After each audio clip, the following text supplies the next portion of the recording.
Students, your time has come. I have decided that it's time to share some of my knowledge with you. That's right. Do you want to become a true legendary professional wrestling character? Do you want to learn how to project your voice, to enunciate, to come up with the greatest promos that you possibly could? Then you need to join me each and every week for just $50. I am hosting a masterclass on Zoom. That's right. You don't have to travel. You can do it from the comfort of your own home. I will teach you how to become the greatest character you can be. I will help you discover who you truly are. I will help you with taglines, promos, etc., etc. Join me for just $50 a week in a masterclass of wrestling character development. There's a reason they call us the masters of wrestling. Students, welcome back to another live masterclass right here on the Masters of Wrestling. Today we got all sorts of juicy topics to talk about. Bodacious one, unbelievable. Last night it was the season premiere of Monday Night Raw on Netflix. Of course, their collaboration with Stranger Things, a show that was trending #1 for some time. However, over the holiday season took a huge nose dive. All right. So we're going to talk about that. We're talking about Chris Jericho. We're going to talk about Logan Paul, the latest potential scandal going on with him. Before we begin, lay the smackdown on that subscribe button, hit the likes, share with your friends and family, get your friends over and join the party, load up your super chats. If you want to ask a question and engage with us, that's what they're there for. Bodacious one. Can you believe? I know you tried to watch some of Monday Night Raw last night. Did you not? I did. I had nothing better else to do last night. Okay. On this cold Monday night here in the North Pole, Canada. Yeah. And like usual, didn't last long. Yeah. I found myself fast forwarding through most of it. I did not watch it live because I couldn't tolerate it. But the reason I did check in, because obviously the big hype was Stranger Things. Now I know you have not watched Stranger Things. I watched all 5 seasons, and I was honestly waiting for the cast members to suddenly appear because this is Stranger Things meets Raw. And then all of a sudden, as I'm fast forwarding through, I realized none of the castmates are there. All they did was just dress up the Monday Night Raw set with some of the, effects, some of the, whatever you call them, creature features from Stranger Things. That was it. Other than that, it was just a regular, boring Monday Night Raw. Did you think they were going to be like in the audience? Yes, I did. Considering that, TKO is Hollywood. Yeah, but the ticket prices are so high. You think the Stranger Things staff would want to pay? That's true. What WWE's charging? That's true. Plus, indicative. They're not going to give away free tickets. Why would Winona Ryder spend money to come and watch Monday Night Raw? Exactly. But now we know, obviously, the main event was Braun Breaker versus CM Punk, right? Did you happen to catch any of that at all? Just highlights. Yeah. Well, you didn't miss much, but it was just, I don't know, the whole night. If you watch a classic Raw from the vault and you compare it to last night's Monday Night Raw, I mean, I don't know what's wrong with these people. What is wrong with these people, Bodacious one? They thought that was a wrestling show last night. But this has been going on for how many years? Bonsoir, mon ami. Just saying. Yeah. Just welcome to our viewers here. Thank you, viewers, for tuning in. Stick with us on this. We've got a lot to unpack today. We're talking about Stranger Things invading Raw last night, the big hoopla that was meant to be that never ended to be. We got the Chris Jericho situation. We got the Logan Paul situation. We got another element that I want to bring up, talking about royalties to former WWE superstars now that all the old events are on Netflix. Yeah, we're going to be getting into that. Yeah, this one. But coming back to Raw, you've got some things that you want to say about Raw, about the lineup and the way it unfolded last night. So please, pray tell our audience what you thought about. Well, I thought I was watching Glow Wrestling. Touche, my friend. I'm like, this is only the women made it into the building tonight. Where's all the dudes? It was just. It was surreal. Our dear, it's like it's well, that won't be happening in Saudi Arabia once that purchase happens. That will not be happening, but it's just well, it could, but they won't be dressed they won't be dressed the same for sure for all the men who like Rhea Ripley's shoulders. You won't be getting a look at those anymore. She Well, doesn't. not as big as me. I mean, come on. No, not as big as us. I'm even bigger than you, Amir. Well, you'd like to think so, but they should not. I saw you training here in Montreal in June. Don't give me that stuff. Yes, you saw me training. You saw how much I pressed over my shoulders, but Yeah, on the leg press, you're asking me to. Yes, I asked you to sit on the leg press to add more weight to it. That's what it was, Spacious One. But coming back to Raw, yeah, certainly laden with women's matches. And first of all, when I say that, I don't understand the gear that these women are wearing, Bodacious One. It doesn't even make sense to the characters they portray on screen. What is that? They look like a mess. It's all kind of like similar, right? They're all kind of wearing the same kind of thing. St. Leo. Oh my God. There you go. I know what that is, pal.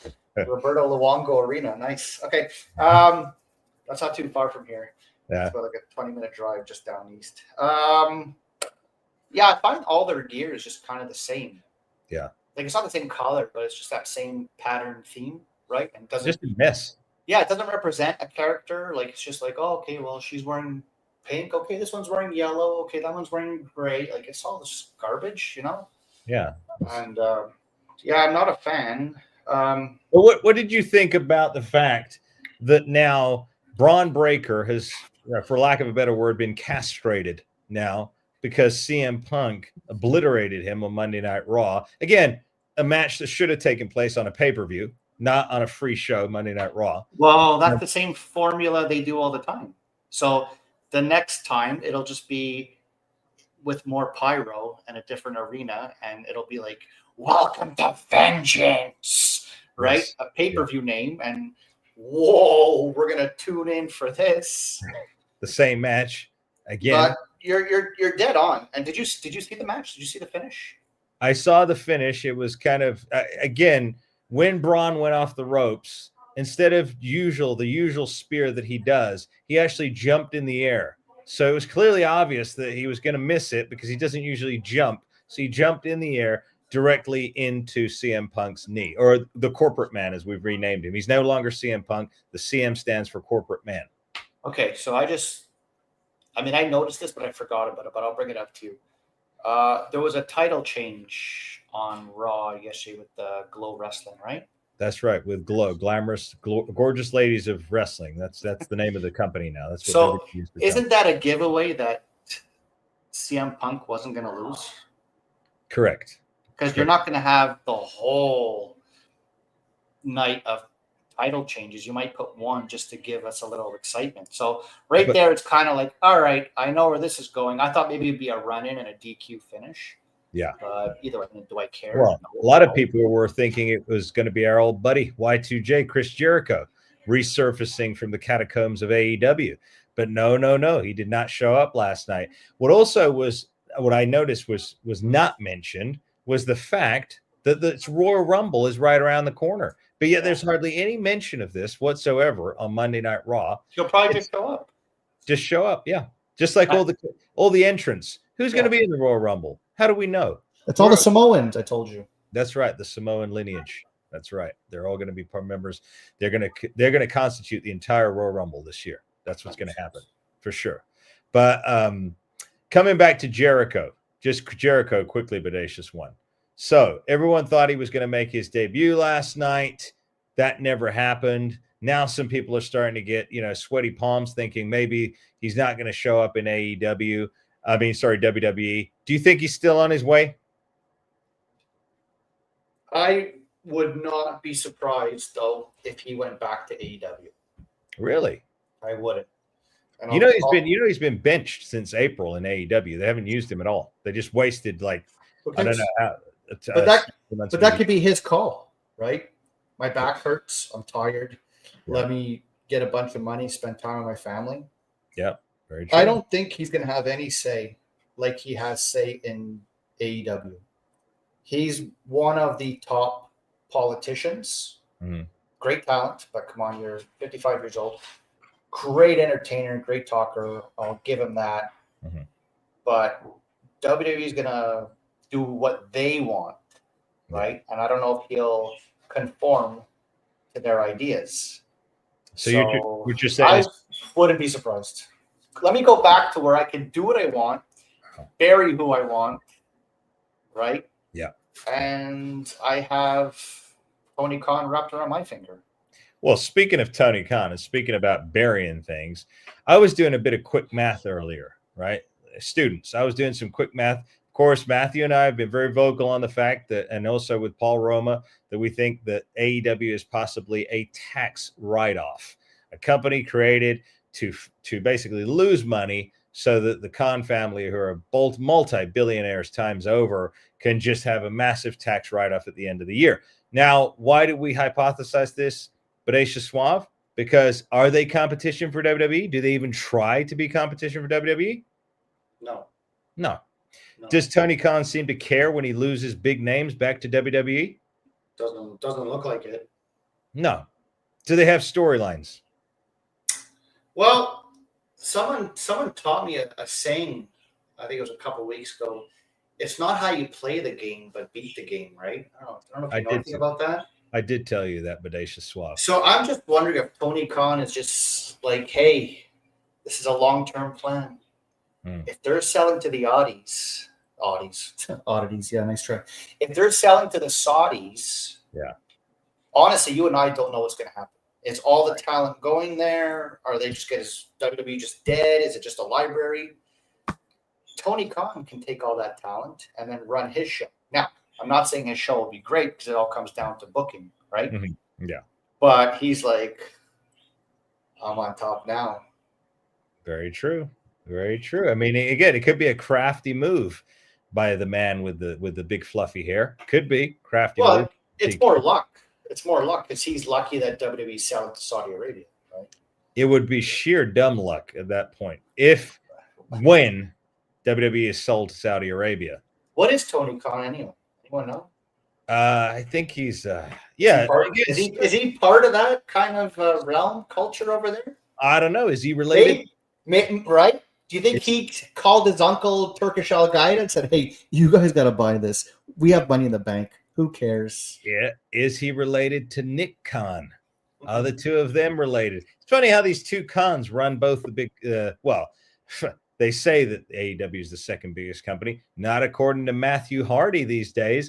Oh no, Mr. Matt Hardy, Mr. former AEW, spoke out this week and said that he thinks that TNA are the number 2 company now, and he basically swept AEW under the rug. But again, how can you be number 2 when you're in WWE's pocket? Come on. I don't believe anything these guys say. It's all just. Someone said he's half Pakistani, half American. I got to ask this guy a question. Where do you get St. Leo from? Do I look Italian? Actually, you do, Bodacious Suave. Well, I'm not, but I can't stop laughing at that. He's like, he's definitely from St. Leo. I'm not. I'm from LaSalle. LaSalle, that's right. Another great place up there in the Great White North, the Canadian landscape, the North Pole, as it were. Yeah. So, but AEW, again, there's so many questions here. For years, I wondered why this man has put all this money into this company, and it's just, look, it's losing money, Bodacious Suave. That deal that they made with Warner Brothers, I think it was only good for $128 million, if I'm correct. I think it was $128 million over 5 years, okay? So you do the math. Break that down. Divide 128 by 5 years, okay? Now think about Chris Jericho's salary. Now think about that little squirm, that little pipsqueak MJF salary. Think about him. Think about all these talent they have sitting at home, talentless wrestlers sitting at home collecting a paycheck for doing nothing. They are losing money, Bodacious Suave. It is a tax write-off. It is not a competitor. Vince was not in a position to have a tax write-off. He wanted his company to win, right? It's obvious, clearly obvious, that AEW do not want to win because they're not winning. They've lost for 6 years straight, right? Yeah. I'm wondering, though, WWE, I don't think they're in the green, are they? I'm sure they've taken some losses. Well, I'm sure WWE have some losses, but they have more profit than AEW for sure. AEW has zero profit. For sure. I mean, think about it. Think about it when you rent an arena. Let's say you rent a 10,000 seat arena. You know how costly that is, number one. So again, if you put your wrestlers in there, and you've got a show that only sells 2,500 tickets, and you just spent 100,000 to rent that place, that venue, you're already at a damn loss. It's like it's just math. You got to pay all the guys who set up the lightings, their camera guys, permits. I know. That's why also they're cutting house shows, right? Because they probably saw that, okay, wait, we can make more money with views of YouTube. Like, that's the way the world is now, streaming, right? Yeah. Which I think is BS, to be honest. Well, I think it's good for them. You know, they've got an outlet to distribute their brand. You know, it moves the world along. By the way, we want to thank all of our students here, all of our subscribers. If you have not yet subscribed, hit that subscribe button right now. If you have not joined and become a member for just $4.99, the price of a cup of coffee every month, you'll get an exclusive shout out and free question to ask live on each and every one of our live casts. By the way, this Thursday, I'm going live with one half of one of the WWF's Hall of Famers. That's right. Luke the Bushwhacker will be here live with me. We've got Crowbar coming up, former WCW wrestler, in a couple of weeks. We got Rene Dupree coming back, Jason Sensation, Paul London, Chris Masters. The list goes on. And also over on Power and Glory, former WWE presenter himself, Sean Mooney, will be joining us over there. Shut up, Mooney. Shut up, Mooney. That is going to be a day and a half, man. I really appreciate it. I love Sean Mooney, man. Truly classic individual, class act. Will that be a live one? I'm not sure if we're going to be going live with that one. We might be doing pre-recorded, but I'm sure he'll come back and do a live with us because I want to get some specific topics nailed down with him on that one. Audacious one. So other bits of news. I broke it this morning on Power and Glory, the podcast. Logan Paul, big name in WWE. Logan Paul. Now, I can't confirm any of the details. All I can confirm is what has been posted and been published everywhere, that he is potentially facing major legal problems for what people are dubbing a Ponzi scheme that he created about 4 years ago. Audacious, have you heard anything about this?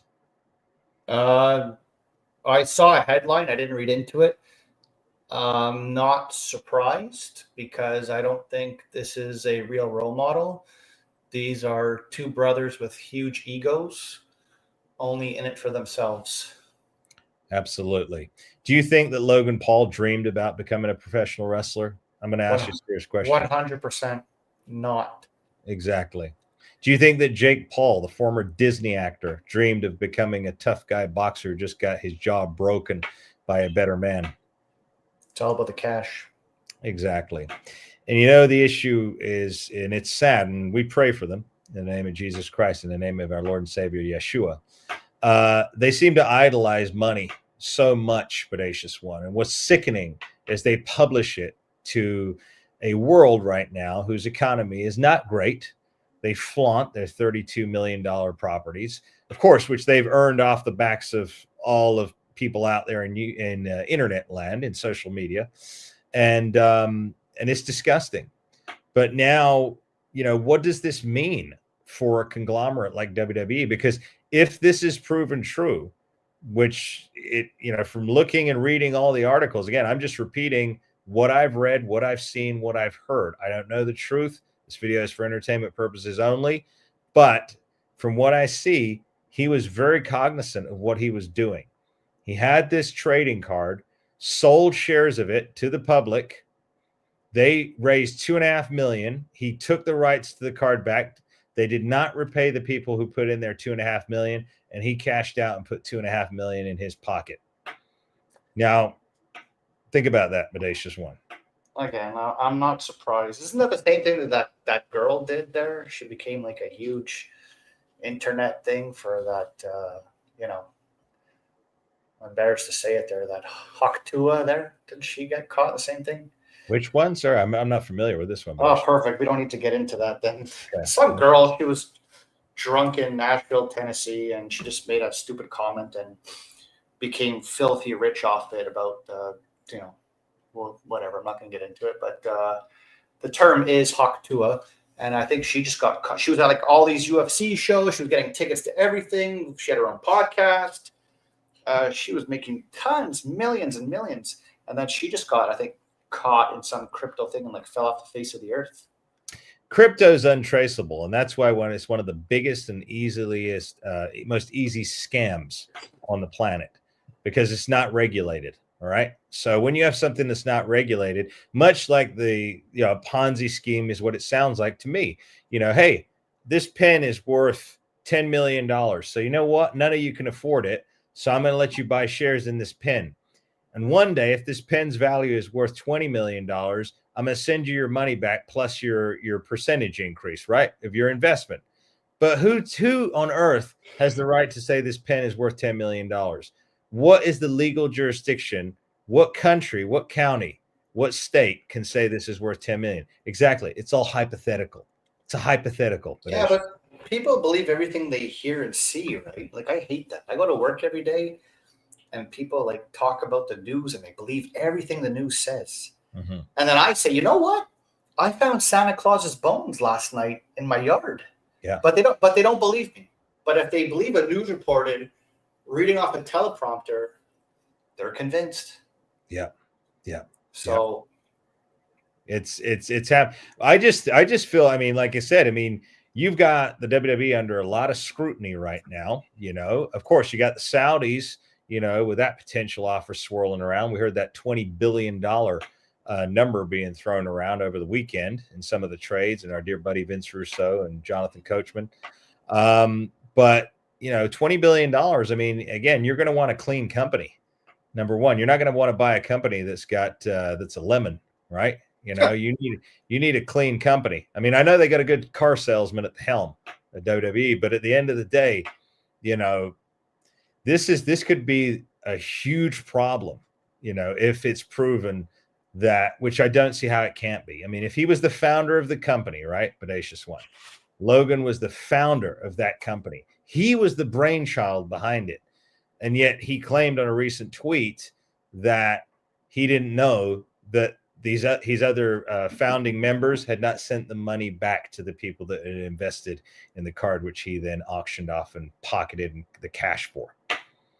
How can you not? It's your standard move. Oh, I didn't know. And lawyer will get him out of it. And come on, there's been so much BS in WWE, more than what we already know. Yeah. Saudi's going to buy it. Well, they just won the library, like I said. It's my I know, but I'm just saying, like, you're talking about a clean company. WWE is not clean. We know how they treated people and this and that and the way contracts are written. It's not clean at all. Speaking of contracts, beautiful segue there, Bodacious One. I love the way that the flow is effortless for our students here on the Masterclass Live. So speaking of contracts, Peacock deal finally ran out with WWE. So now, after all this time of United States fans getting stiffed by WWE for not having any of the old library on Netflix, guess what finally happened on January the 1st? Now, all of a sudden, we have all the golden oldies, all the classics now on Netflix. I guess maybe they're thinking maybe the WWE library will save Netflix after the atrocity of Stranger Things this past Christmas.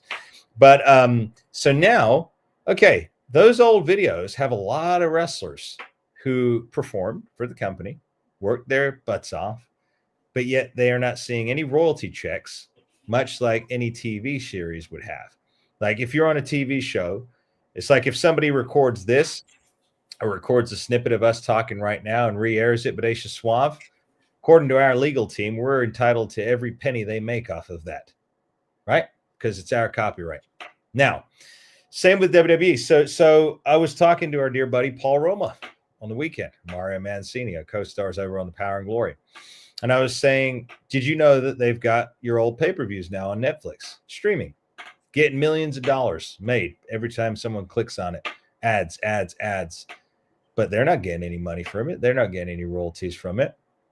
So we started to deliberate a little bit more, Bodacious Suave. Now, when Paul and them signed a contract to WWE, they signed to Titan Sports, which is no longer in existence. Titan Sports does not exist anymore. Not only that, Bodacious Suave, it was a private company back then. Yes. So they have no case now. Now it's a publicly traded company. It's a new ownership, a new company. Titan Sports doesn't exist anymore. But now, do they have the original contracts they signed? Would they want to show them in a court of law? Would they dare to show that crooked contract in a court of law from 1990 or 91 or 92? I don't think so. So then my question is, do you think, Bodacious Suave, after hearing the facts that I've just shared with you, do you think maybe somewhere out there, there's a lawyer that could potentially go back and get every single former WWE superstar who's being shown on Netflix now a royalty percentage? Oh, you're going to need an O.J. Simpson lawyer for that, because that'll be a tough one. But if a lawyer can pull that off, that lawyer is going to be retiring in heaven. But that's going to be a tough hill to climb, and I don't see that. I don't see it happening. But it's not my field. But would it be a tough hill? Wouldn't it? If the previous contract has nothing to do with it.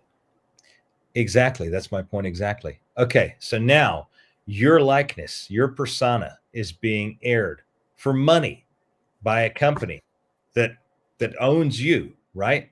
That's sharing your likeness out there. But now that's not the old company. So that old contract's null and void. That Titan Sports contract, that private entity, that's null and void. Now it's a publicly traded company. Now it's TKO. Now you have a case. Sorry, you guys, that's my face on your show. And if you want to keep showing it and keep making money on it, you've got to give me my share of that viewing money. See what I'm saying? I do. I just don't know how a lawyer is going to present that, and if the judge is going to feel sorry for you. And what is my value? What is, example, Paul Roma's value to being shown compared to Bret Hart? Well, of course, there's going to be different tiers. But who comes up with that? I mean, come on, you want to talk court here? This is wrestling sport after all. Let's talk, pal. Let's go. And also, viewers, students, chime in. Use your super chats. Get involved in the conversation. Let us know what you think. I don't know how the tiers would, and I mean, of course they're going to lowball if it happens, right? They are, like usual, and then some wrestlers are like, okay, I'll take it, but it's like, wait a minute, we could have maybe pushed up your value here, and yeah, I don't know. That's good. You know what? You might be onto something. You might be you have any schooling in jurisdiction? I don't, but I happened to have reached out to a potentially new friend of ours. Yes, a man who knows the law very well. Don't give the name away. Who understands WWE very well too. Yes. So we will see. And of course, Mario, our legal eagle, he's looking into all this and he's consulting with some individuals. I just think it's right. What's right is right. At the end of the day, we know what brought wrestling to the president. There's a reason why they brought the old library onto Netflix, because that's the good stuff. That's the gold. That's the goods, not the new stuff. It's in the past. So if these guys, think about that. Think about the amazingness of that, Bodacious One. Hulk Hogan, Ultimate Warrior, Macho Man, Bret the Hitman Hart, Mr. Perfect. Who else? Undertaker, even my Uncle Paul, all these guys. These are the guys that are still carrying the popularity of WWE. It is not the corporate man, formerly CM Punk, now CM corporate man. It is not him. It is definitely not Logan Paul. It is for sure not who else? I can't even think. I mean, don't waste your time. Yeah. I mean, it's not Gunther. He's not Nikolai Volkov. Hey, whoa. Gunther versus AJ Styles, pal. It's coming. Did you see that pathetic promo that they cut last night? I did, and I was a little bit like, really? That's the send off? Like a slap in the face, and then all of a sudden they just go and start kissing. I'm like, what? That was the dumbest thing. If somebody slapped me in the face, I will slap them right back in the face. Right? Yeah. This is wrestling pro fighting, and no, they start going put their ones, I'm not shitting on them, but one's 4'11", and the other one's like so tall and actually had to I'm like, how carny is this? It was cringeworthy. Gunther's laughing, his acting ability was subpar. He may be a good wrestler, but his acting ability, his ability to try and engage like that was Absolutely atrocious. If you're new to the channel, smash that subscribe button, hit the likes. If you want to get involved in the conversation, hit the super chats, get involved, and of course, join for the price of a cup of coffee, $4.99 a month, and you become a member. You get a free shout out, a free question every live stream. Live streams, we've got huge guests coming up. Crowbar from WCW, Luke the Bushwhacker, WWE Hall of Famer.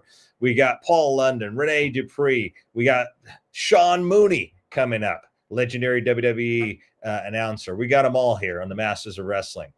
Back to what we were saying, Bodacious Swab, about this whole thing.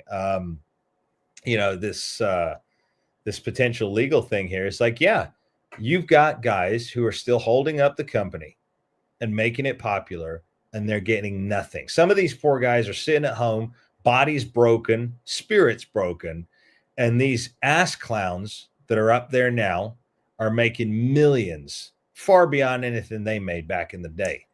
And yeah, but that's unfortunately the life of a professional wrestler. Doesn't have to be, Bodacious. It doesn't, but it's dirty, and that's what Vince does to you. He puts a slug in the back of your head and then throws you out the back door when I don't need you. Well, they're putting the slug in the back of the head of WWE right now, because last night, for considering that was a season opener, first show of the new year, that was one of the most atrocious things I've ever seen. There was no hook at the beginning of the show, no storyline.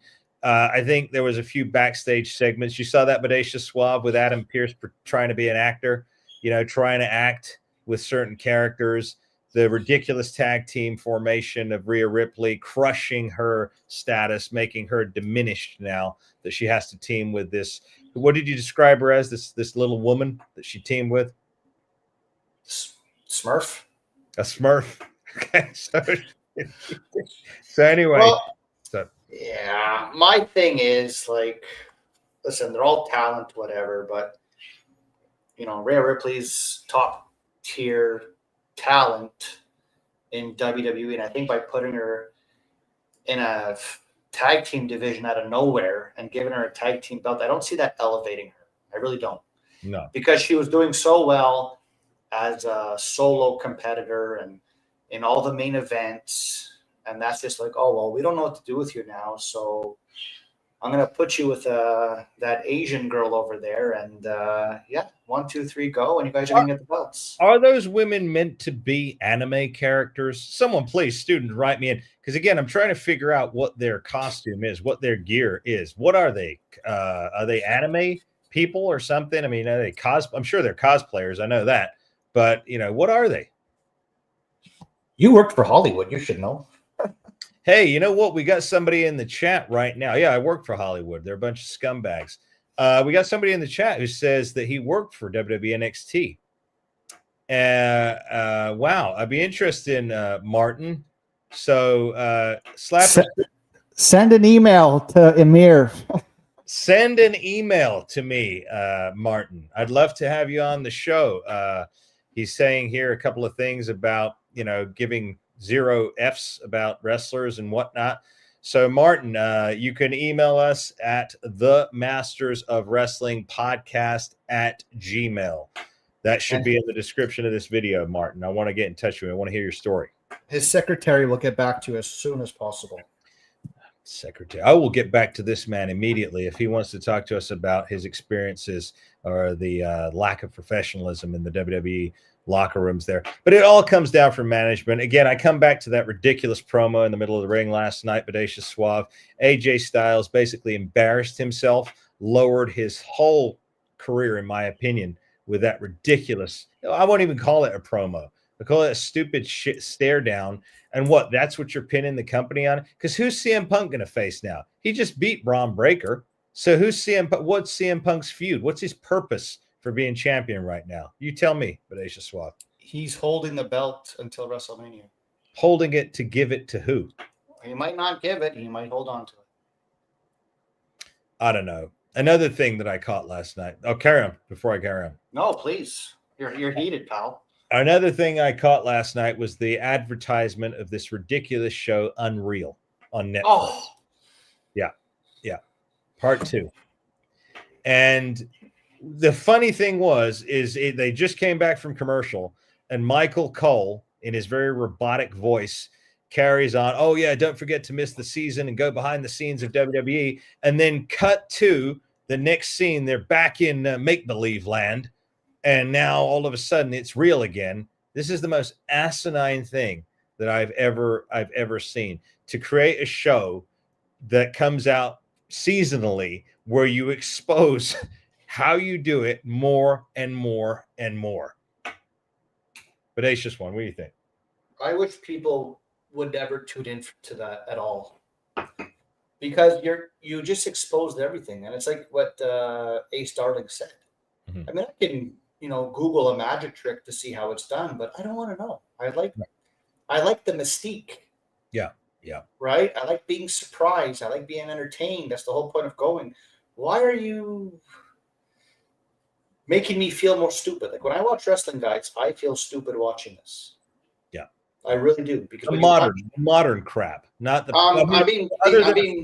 other than a few companies that you and I have deals with, but I'm talking about WWE, because someone gets punched and he gets right back up, and I'm like, well, what is he getting hit with pillows? Like, right. What the hell is this? Like, it just makes no sense, right? Speaking of which, that's what I saw in that Rhea Ripley match. She got pummeled. Excuse me. She got pummeled a few times. She didn't sell anything. She just got right back up. Pathetic.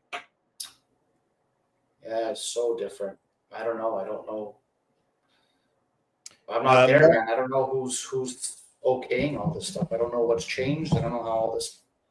Martin, hold on one second, Bodacious Swab. Martin, the email address is The Masters of Wrestling. Same name as this channel, The Masters of Wrestling Podcast at gmail.com. So make sure the email address, if you want to get in contact, is The Masters of Wrestling Podcast, one word, at gmail.com. Let me know, Martin, if you caught that one, and we will talk. That's why we do. That's why we're the Masters of Wrestling here, ladies and gentlemen, students, because we dig deep, we get you the truth, and we entertain you doing it at the same time. And look at this. We get comments here from former WWE personnel that are willing to come on and talk with us. We're going to bring them on the show for you. So that's why you need to subscribe and join them. This can all be like a shoot, and we're getting set up for prison time here. You might be in on it. This could be Uncle Paul's, one of the administration people setting us up, and this is not Uncle. Getting your personal address, and then all of a sudden there's a bailiff at your door, and listen, Uncle Paul and I have an accord. Okay, he understands that competition breeds character. I've already had a discussion with him about it. All right, it's no news to him. Okay, competition breeds character.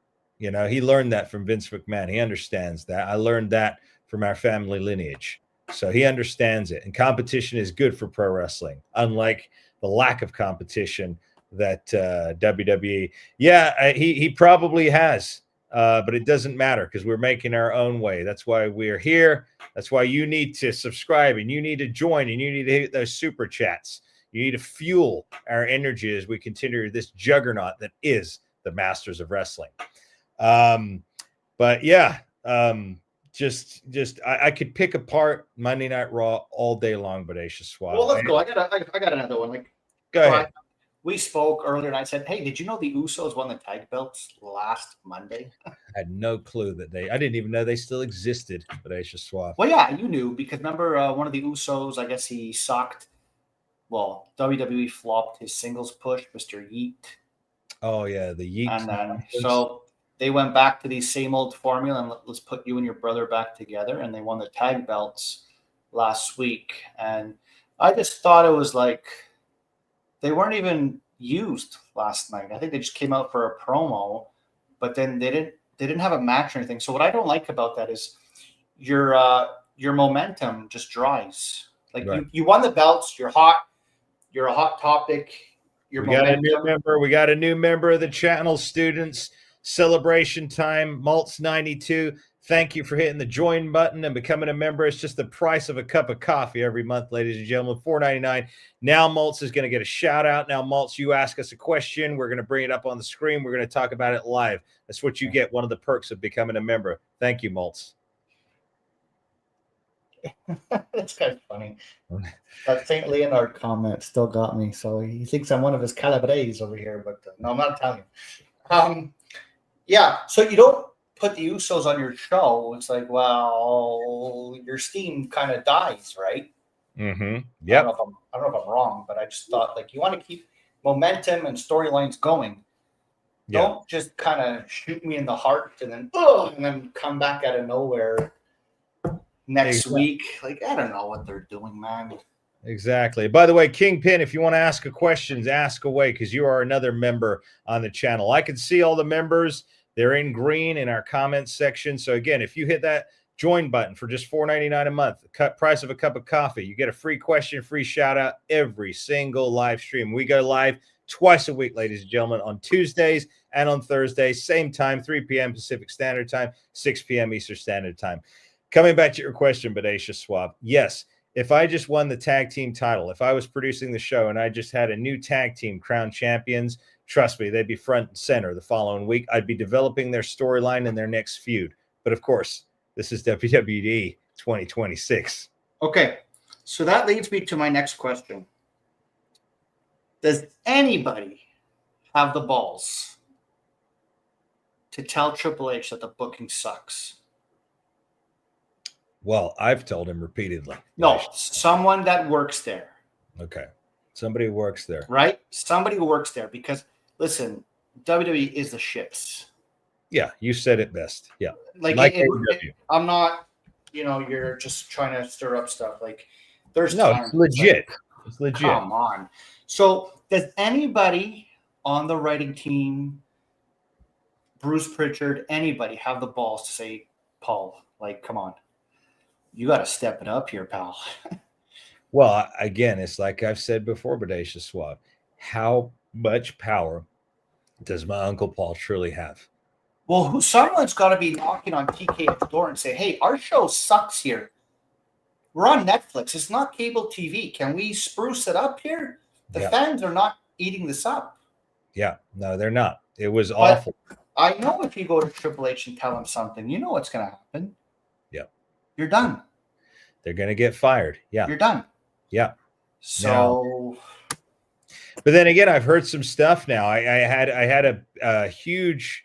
I had an interview yesterday that opened my eyes to a few things, and some of these names of these current guys were brought up yesterday, and it makes a lot of sense now. The guys like the Adam Pearces. This guy, I don't know. Apparently, he was tough to work with, this guy. Apparently, this guy's got his own agenda. He's got his own thoughts, and quite frankly, who is he, Bodacious Swab? Who is this guy? Where did he come from?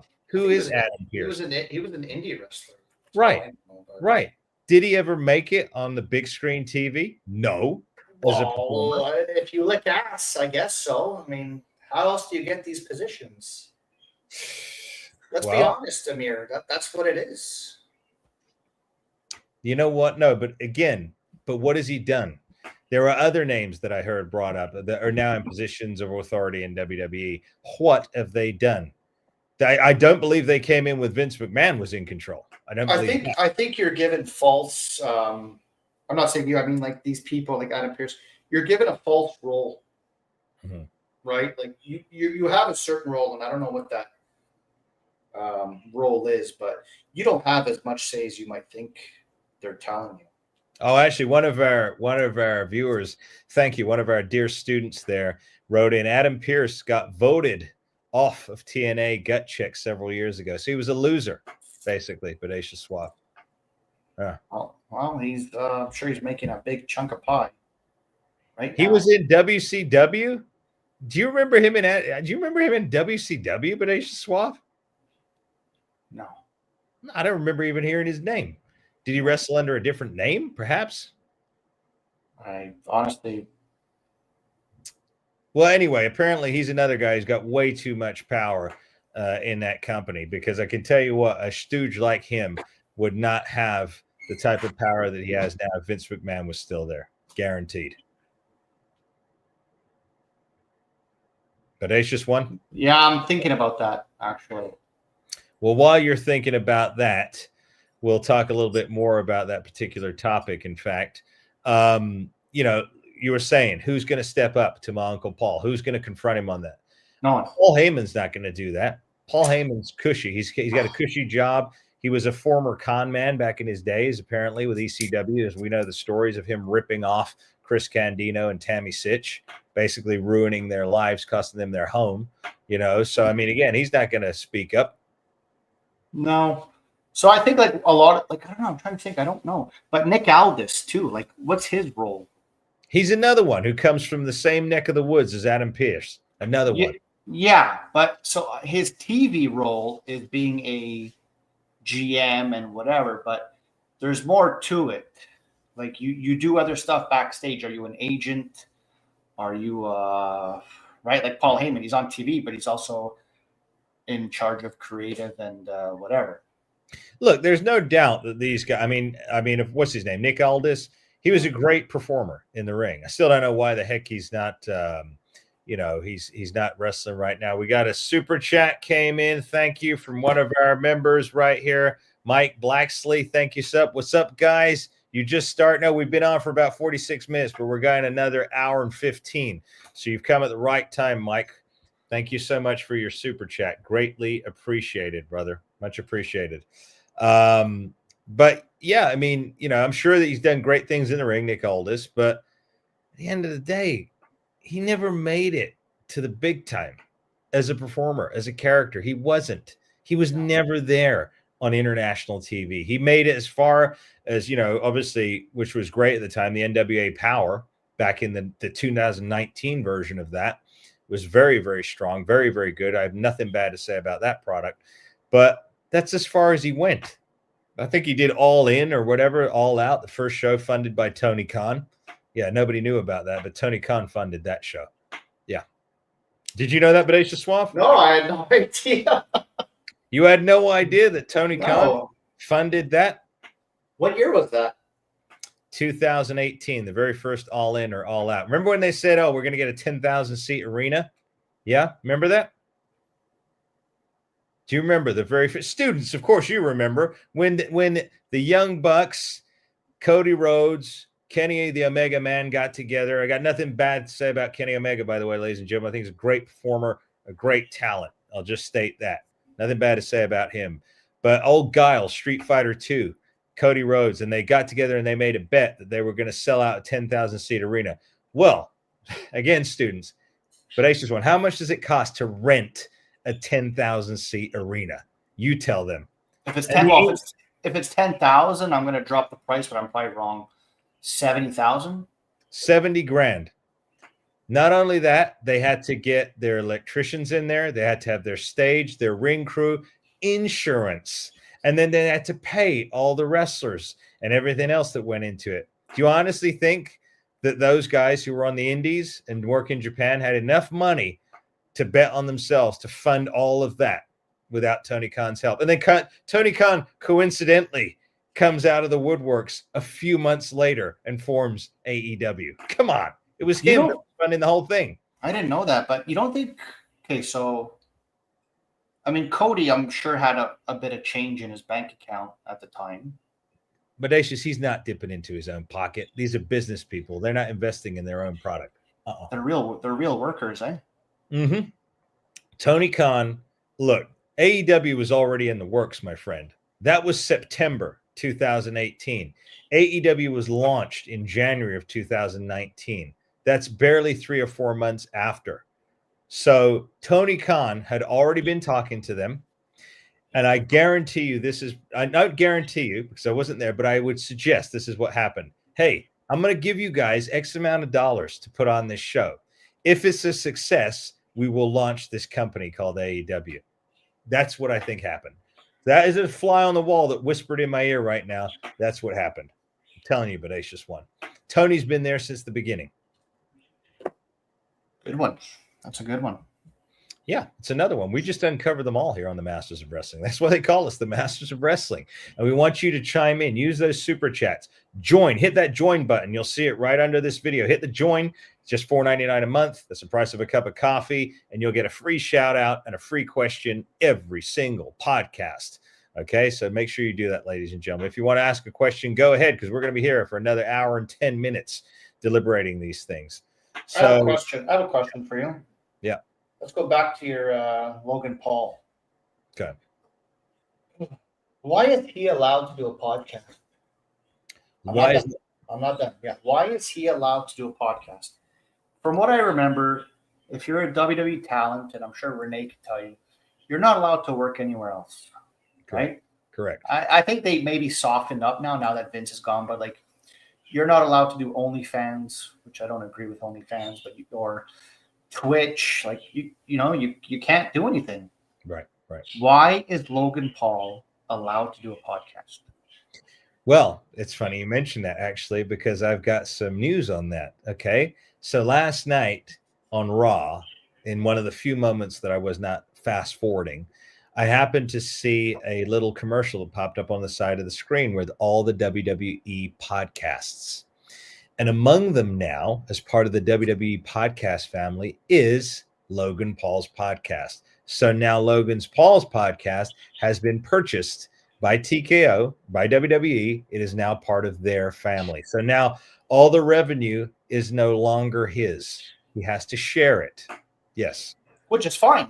It's still extra income plus his WWE contract, plus his Prime, plus his all that crap. But how come Lexus with selling portions of cards too? But how come Lexus King, Brian Pillman Jr., he can't go and do a podcast?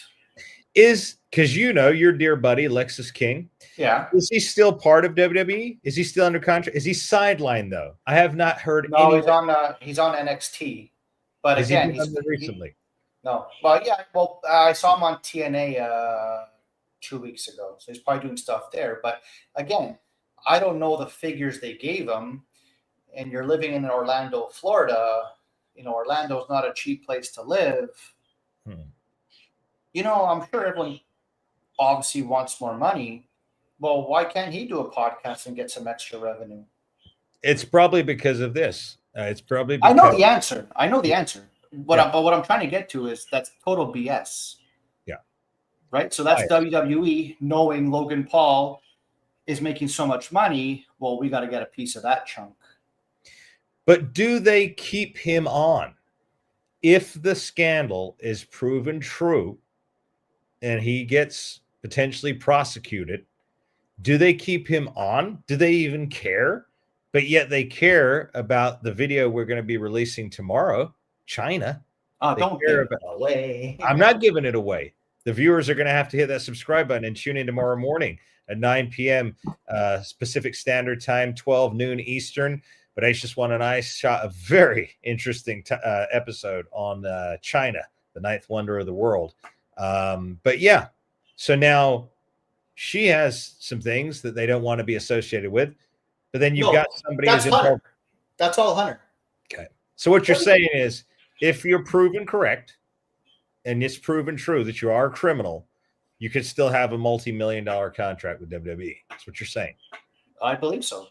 Because if all they care about is dollar signs, if they can make money off you, they'll get you. Now, Matt Cardona. Oh, please. Not this guy. Whoa, hang on there, pal. All right. Matt Cardona signed with WWE. Okay. Right? So apparently he's the hottest free agent. Good for him. Good for him. He did wrestle for your buddy Vince Russo on JCW. He did a few weeks ago. You did bring that up to me. Okay. Now, I know WWE is watching JCW. They are. So, oh shit. We better get Matt Cardona because we don't want him going to JCW and giving money to JCW. So come here. Yeah. That's the way they work. Very true. Very true. Our dear friend, in fact, Maltz, I'm going to bring him up on the screen. He didn't ask a question, but he did become a channel member. Again, like you, if you want to become a channel member, you'll be up on the screen. So he did say, Maltz just said, they brought back Brock Lesnar with all his baggage and skeletons. Very, very true. He had a lot of heat when that Vince McMahon scandal broke, which was allowed to pass through by the William Morris Endeavor people. They could have squashed it. They did not, for a reason. Well, there's even like way before that. I don't know if you ever heard, like, he exposed himself to Terry Runnels backstage. Who did? Brock Lesnar. Wow, that's crazy. Well, he steal Mark Merrow's wife too, Sable. So yeah, but WWE likes to break up relationships anyway. Yeah, well, it's a test. It's all a test. Well, right? I tell you, I know it's a test. Well, I tell you what, she lost out because Mark Merrow is a class act individual these days. He's going around the country helping kids motivate people. He's a man of faith, a man of God. He is a tremendous individual. I see his posts up all the time. Hopefully, soon in the near future, he'll be appearing with us here on the Masters of Wrestling. But anyway, I digress. Bodacious Suave. Did you make some notes right there? I crossed off my latest one about Cardona. I think that's why they signed him, because he was on JCW, and it's just a way of giving the finger to Vince Russo. Well, it's true. They didn't sign him for any other purpose. I mean, he was basically floundering in WWE. I mean, I really don't see the attraction of this guy. That's thank you. Me too. Me too. But he is just a fresh face, right? So it's like, okay, let's bring in a fresh face. Let's bring in a fresh face. But we all know him as woo woo woo. And yeah, and it's like, okay, well, been there, done that. Okay, like they just repeat the same formula over and over and over. Now, you're a Drew McIntyre fan, right? Yes, I am. I do believe he should be sitting at the very top of the WWE. Okay, so let's just say they push Matt Cardona, and your main event at WrestleMania is Matt Cardona versus Drew McIntyre. Do you care? I don't care, because I know Drew could flatten him in under 5 seconds. So I in a real life fight as well. So I mean, yes, Buff Bagwell has turned his life around these days. Kingpin. Yes, he's a dear friend of ours. We communicate with him every so often. Yes, he has. He's a tremendous guy. If you want to see my interview with him, one of the very first I did here on the podcast, go way back to early 2024, and you'll find it, or mid 2024, and you'll find it on there. But Bodacious One, you were saying about Matt Cardona. Yeah, I just don't think he's going to be a huge draw, but I'll give it. He's a fresh face, so it kind of just gives a breath of fresh air, but I don't see it turning profits, to be honest. But again, the problem is this, Bodacious Suave. He's already been there over a decade ago. You say he's fresh, yeah, for 5 minutes, but he's already been there. He's not fresh. It's like Hogan leaving and coming back from WCW. He's not a new grown superstar. This is the problem they have. Good evening, Kenzel Dog. Just joined us here on the chat. He's not a fresh face. He's not. They're not creating new stars. They've got the only one I think that they have created, or he's created himself. Let me correct that. Braun Breaker. That's it. True talent, very compelling, but they're starting to crush him already. But he lost to CM Punk, really? Right, exactly. But he lost to the corporate man, CM Punk. We have renamed CM Punk. CM stands for corporate man, students. Yeah. So they've he's. Yeah. Someone brought up here Dolph Ziggler should be brought back just because, it's a laugh. Dolph Ziggler's another one. He just fumbled around for years. I didn't see the draw there in him either. Sorry. I mean, I think he's a great talent, in the ring, but at the end of the day, is he a draw? No. Is he going to sell out 60,000 seat arena? Is he Hulk Hogan? No, he's absolutely not. No, I don't know. I don't watch it enough, and I'm not a diehard fan of any of these people, but is it only like Roman Reigns, the big draw? And he's only there part-time these days, but that's about it. Roman Reigns, maybe Cody Rhodes, of course, if he's not doing a podcast with somebody selling vodka to a youth. Because the problem is that we've seen all these matches already for the last 10 years.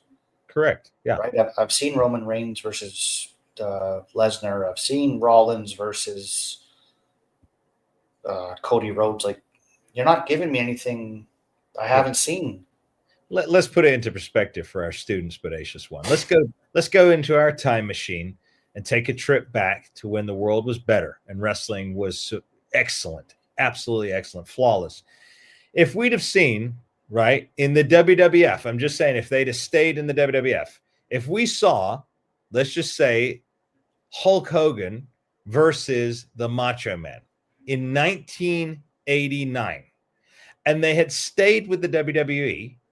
And in the year 2000, they were the headline match again, 11 years later.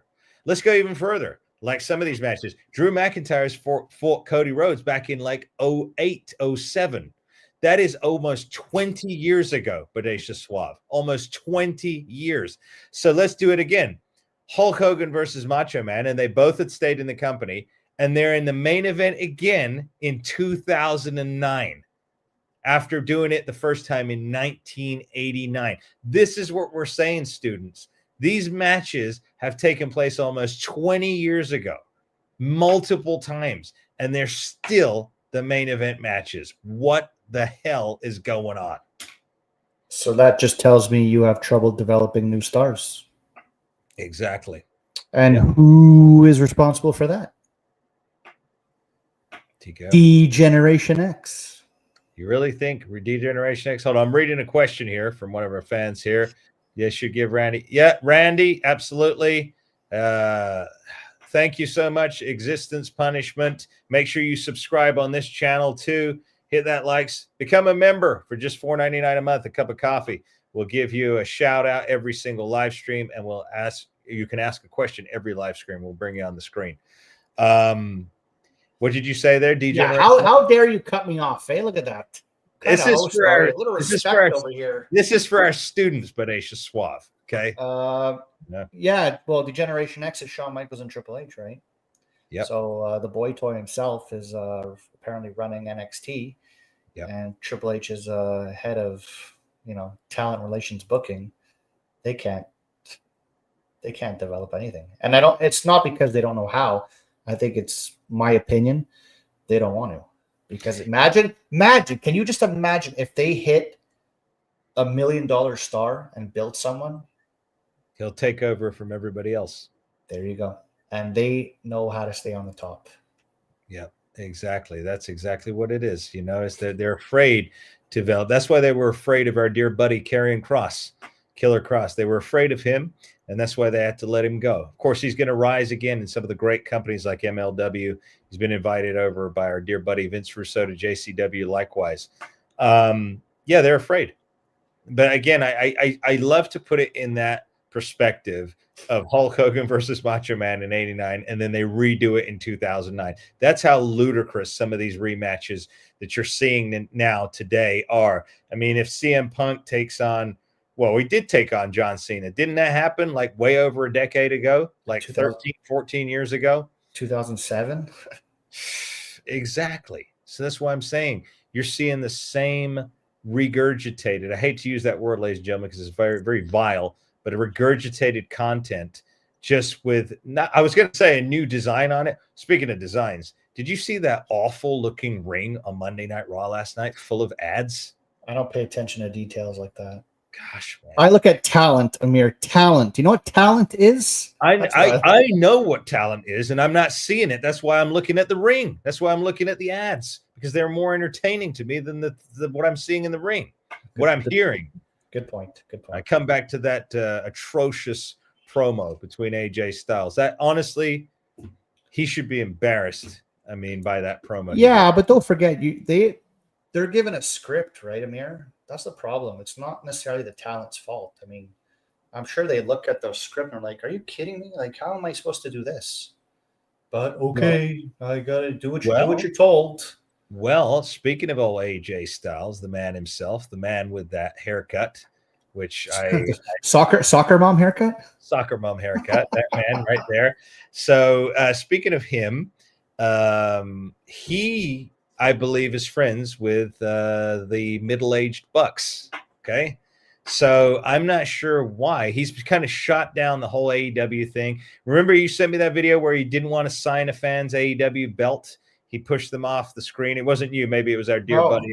It was our co-star, the Ultimate Source, Mike Tavares from the Ultimate Truth podcast. We're going to be debuting here this month. Yeah, he pushed away. He didn't want to sign the AEW belt, obviously, but he said, I don't blame him. I don't blame him. He has options. He could go elsewhere. He doesn't have to read that script. Bodacious Suave.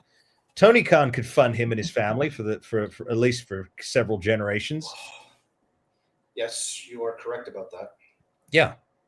But I mean, these guys are veterans, right? So they probably know, like, if I go there, I won't get used, and they've been around a long time, so I think they're just looking out for their best interests.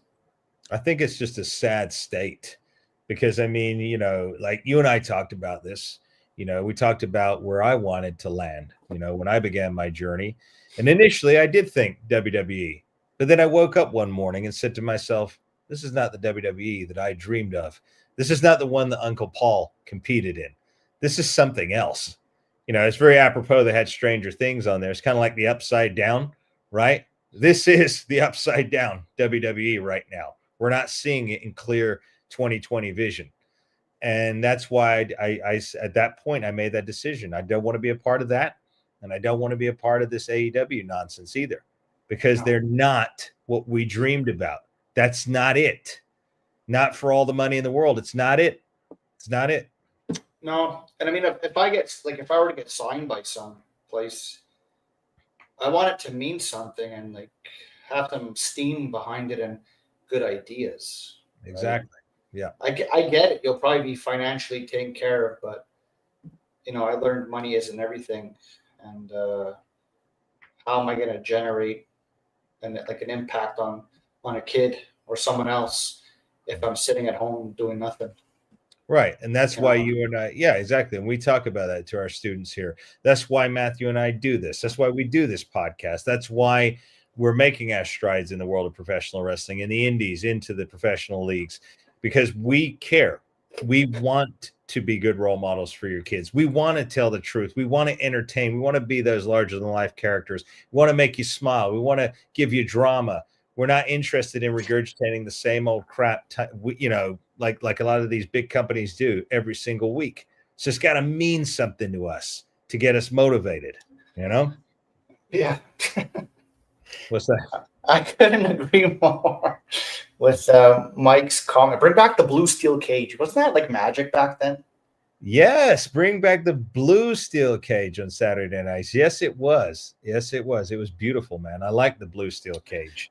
Check your phone. I got something there we can talk about. You sent me a text. I switched my phone off during these things, Bodacious Small. I know, that's why, but I forgot. I already spoke to you about it, but we can talk about this because this made me laugh. Okay.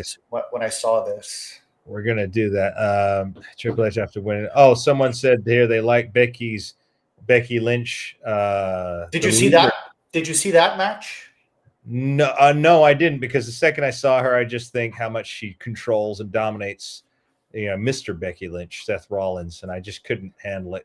She does wear the pants in that family. I don't think she's a great talent. I don't know why. She doesn't catch my eye. She doesn't catch my eye at all. And whatever, that match. She needs to eat some sandwiches, Bodacious Suave. She is starting to disappear, that woman. Yeah, well, she's the new Intercontinental Women's Champion. Is that a thing? They actually have an Intercontinental title for the women? Yeah. Okay. I don't know, man. Like you said. Okay, so what did you send me here, Bodacious Suave, right here? Oh my gosh. Oh yes. Ladies and gentlemen, hit that subscribe button right now. You do not want to miss this. Join and become a channel member. And you may want to get your super chats ready, because we're going to be discussing a very hot topic right now. Bodacious One, I'm going to let you lead us in on this one. Any Michelle McCool fans out there listening? Yeah, you got any Michelle McCool fans out there? Okay, I want to say this. When she wrestled, and I'm not picking on her, but the women's division sucked, in my opinion. It still does. Okay, don't be so negative here, right? I'm speaking the truth.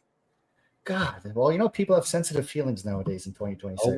Oh well. I was sensitive when I was a kid, and you know what? I got disciplined, and I learned right from wrong. Well, your uncle Paul taught you well. Anyways, the talent back then, I for the women's, like, that's exactly when I tuned out of wrestling. I kind of fizzled out around the end of 2006, and I was like, okay, I just can't do this no more. Christian went to TNA. I lost interest. Whatever. But you're gonna tell me Michelle McCool's division back then in like 2007, 8, 9 compares to like 2003 Victoria, Trish Stratus, Jazz, Lita, Molly Holly. Exactly. You know, Are you kidding me? I forgot WWE even existed in 2011, Bodacious Suave. And then she thinks she's like hot stuff and the top of the girls division. Like, do you even know how she even got a job? First of all, how long was she actually on TV? Oh, 2 years? 3 years? I don't know, but she was a Divas search competitor. So, okay, but let me read the statement. So I don't know which year, but it might have been the year, say, Ashley Mazzaro won. She was a Diva search. I believe, and I might be wrong, but that's kind of what it tells me. She was in the Diva search, and then of course I'm sure Johnny Ace hired her for sure. Yeah, right, because you know he loves blondes. Yep. And she got a job and threw a football at I think the Undertaker and stole his heart. Now, nothing against the Undertaker because that man is a legend. Now, again, true larger than life character, portrayed his gimmick to the T, right? But we're talking about Michelle McCool here. This is a bold statement she just made, and this is her. I'm repeating, students. I am in the Hall of Fame because I revolutionized women's wrestling. It's not because I am married to the Undertaker. Now, you've heard of the term, thou dost protest too much. When you have to verbally articulate that you're not something, it's because you are that something. So she's saying there that she revolutionized women's wrestling. I mean, I forget, wasn't there, who was that other one? Gosh, she was the one from the early 2000s there.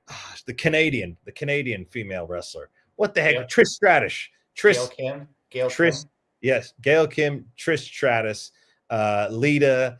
Heck, if you want to go further back, Medusa, Londra Blaze. Okay. You want to go back to Rockin' Robin and Leilani Kai. All the women, of course, you know, our dear friend April Hom, the Royal Hawaiian from Glow. These are the women that revolutionized women's wrestling, not Michelle McCool. And she's not cool because she stole the Undertaker's show from the original guy who created it, the podcaster. Bodacious one, are you? That's it. You died right there on me. No, I'm waiting for you. I'm waiting for your response on this. Yeah, she sucks. She absolutely sucks. Yep. I don't think she's talented. I mean, Natalia came up around that time, and you know, I don't know. I laughed when I saw that, but let's be honest. It's all who you know in life, right? Right. Yep. It is. She's not fooling anybody. Good for her. Yeah. You know, I hope her and Mr. Calloway are happy, and that's all that matters. I don't wish anything bad on them, but you're not fooling us. Like, come on, you don't have to. No, we don't. You have to say these things. We know. No, nobody knew who you were 2 years ago when talking about you. Now all of a sudden you're back in the spotlight because Mark's back working for WWE. Like, come on. It's true. I didn't know who she was, to be honest with you. I really didn't. I didn't know anything until I saw the scandal that broke when Undertaker basically kicked the guy to the curb who was making him relevant again and making money on the podcast. And all of a sudden now he takes his podcast back to WWE and it becomes a watered down version of Mr. and Mrs., which actually wasn't that not a TV show that the Miz did for a reality show, which was abysmal likewise. Yeah. So, speaking of the Miz, what happened to him? Is he gone? I mean, he's kind of faded into obscurity. No, he's still there. He has his role. You know, he's that heel that puts over that baby face, and you know that's what his role is. Part-timer. He's a part-timer. Well, when you if you're going to advertise Glow on your show every Monday, everyone's a part-timer now, right? Yeah, that's true. He's a part-timer now to all the women's matches there. Good luck trying to that in Saudi Arabia. But nonetheless, you know, it is what it's becoming, man. It's just, it gets worse and worse and worse. And like I said, AEW doesn't help the conversation.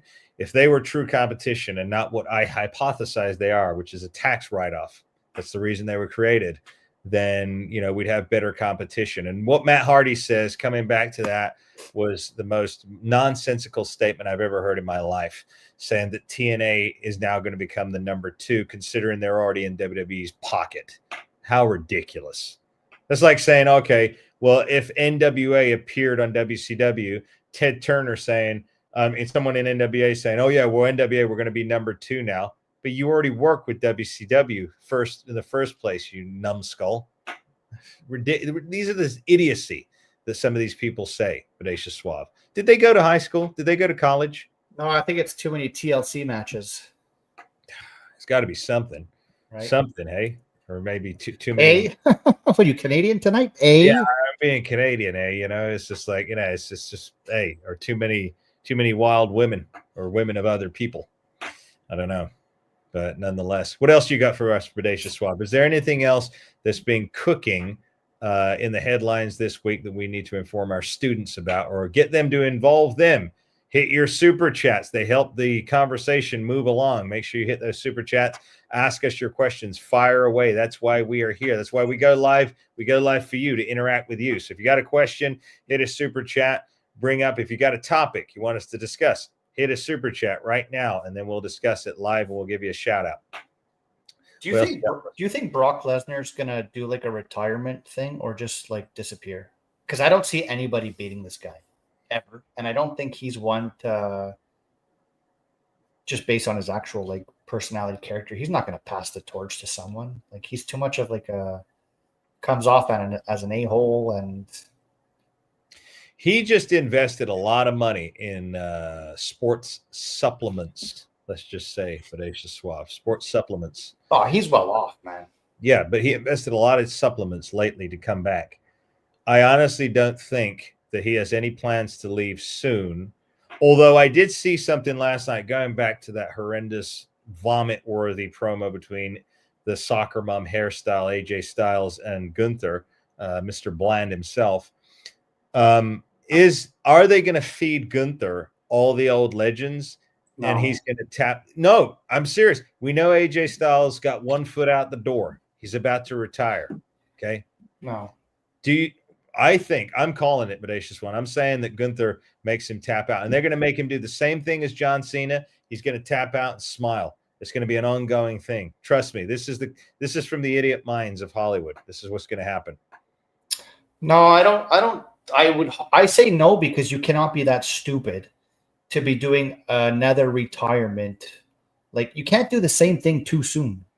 Again, the same formula. We just saw this. Bodacious One. You just said they can't do the same thing twice too soon? Well, are they that dumb? Yes. Yes, Bodacious Suave. Yes. Well, you got to start making some phone calls and leaving voicemails and saying, what are you doing? I've done it many times. I offered Uncle Paul a seat at my table this Christmas. I personally don't think they would. Again, nothing would surprise me, but me as a writer, I wouldn't do it, because I just saw it. The fans don't want to see the same thing, the same formula. Okay, AJ Styles, we know you have 1 year left. Go. The matches mean nothing. It's just a way to sell T-shirts, and you take a picture and say, I was there, Okay, so if it is, let's just say that it is Bodacious Suave, then where does the real problem lie? Now, what happened last night? I checked in because obviously I was a fan of Stranger Things, and I wanted to see if the actors, to be honest with you, to be brutally truthful, ladies and gentlemen, the only reason I turned on Monday Night Raw last night was to see if the actors, the cast of Stranger Things, was going to be in attendance, which they were not. So I don't even see the point of the whole crossover in the first place. So the WWE do not care what they're putting out to the fans. They have not done for a long time. But what is happening, Bodacious Suave? Instead of those people tuning in and saying, this is absolute crap, I'm not watching it anymore, they'll tune back in week after week after week on the hope, the carrot in front of the rabbit, the hope that maybe, just maybe this time, it'll be different. But it hasn't. It's kind of like that expression, hitting your head against a brick wall. The brick wall's not going to fall down, but your head's going to crack open eventually. You're going to die. So it's the same thing. The people that keep tuning in keep perpetuating what they're doing. It's basically giving them license to say, oh, well, we can keep doing it because these people keep tuning in no matter what we do. Hey, it's like Darby Allin or whatever, put his head in a fish tank. They still keep tuning in. Look at them, the marks, they keep tuning in. That's what needs to change. People need to just say, okay, enough's enough. Stop. I'm not going to spend any more money on this product, and I'm not tuning in to watch it. A lot of people in the AEW audience have already done that. Their ratings are abysmal, Bodacious Suave. 200,000 on average for Collision, no more than 500,000 a week for Dynamite in the US. That is an abysmally low rating, considering back in the day, Nitro and Raw shared 10 million views every Monday night. 10 million. Bodacious Suave. These guys can't even break 1 million. They're barely hitting half. But yet, that 500,000 still tune in. For what? I don't know.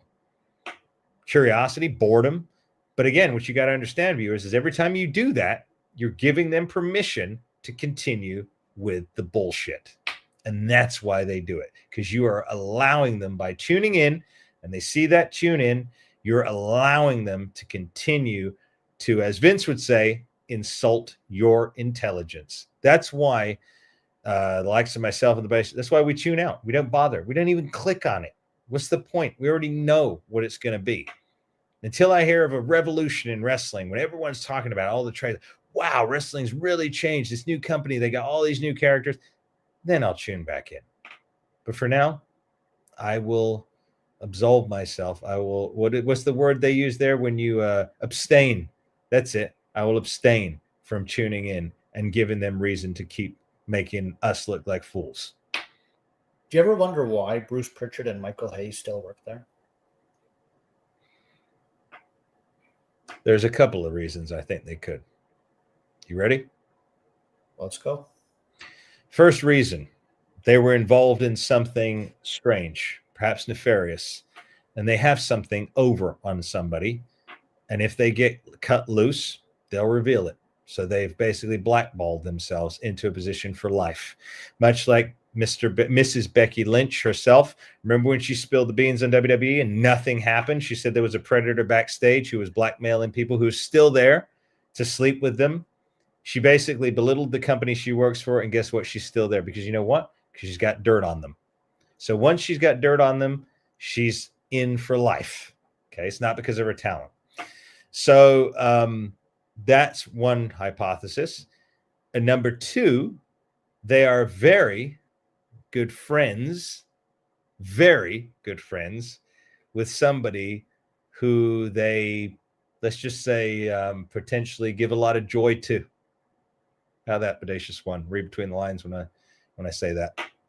It's the only two reasons they're still there. Only two.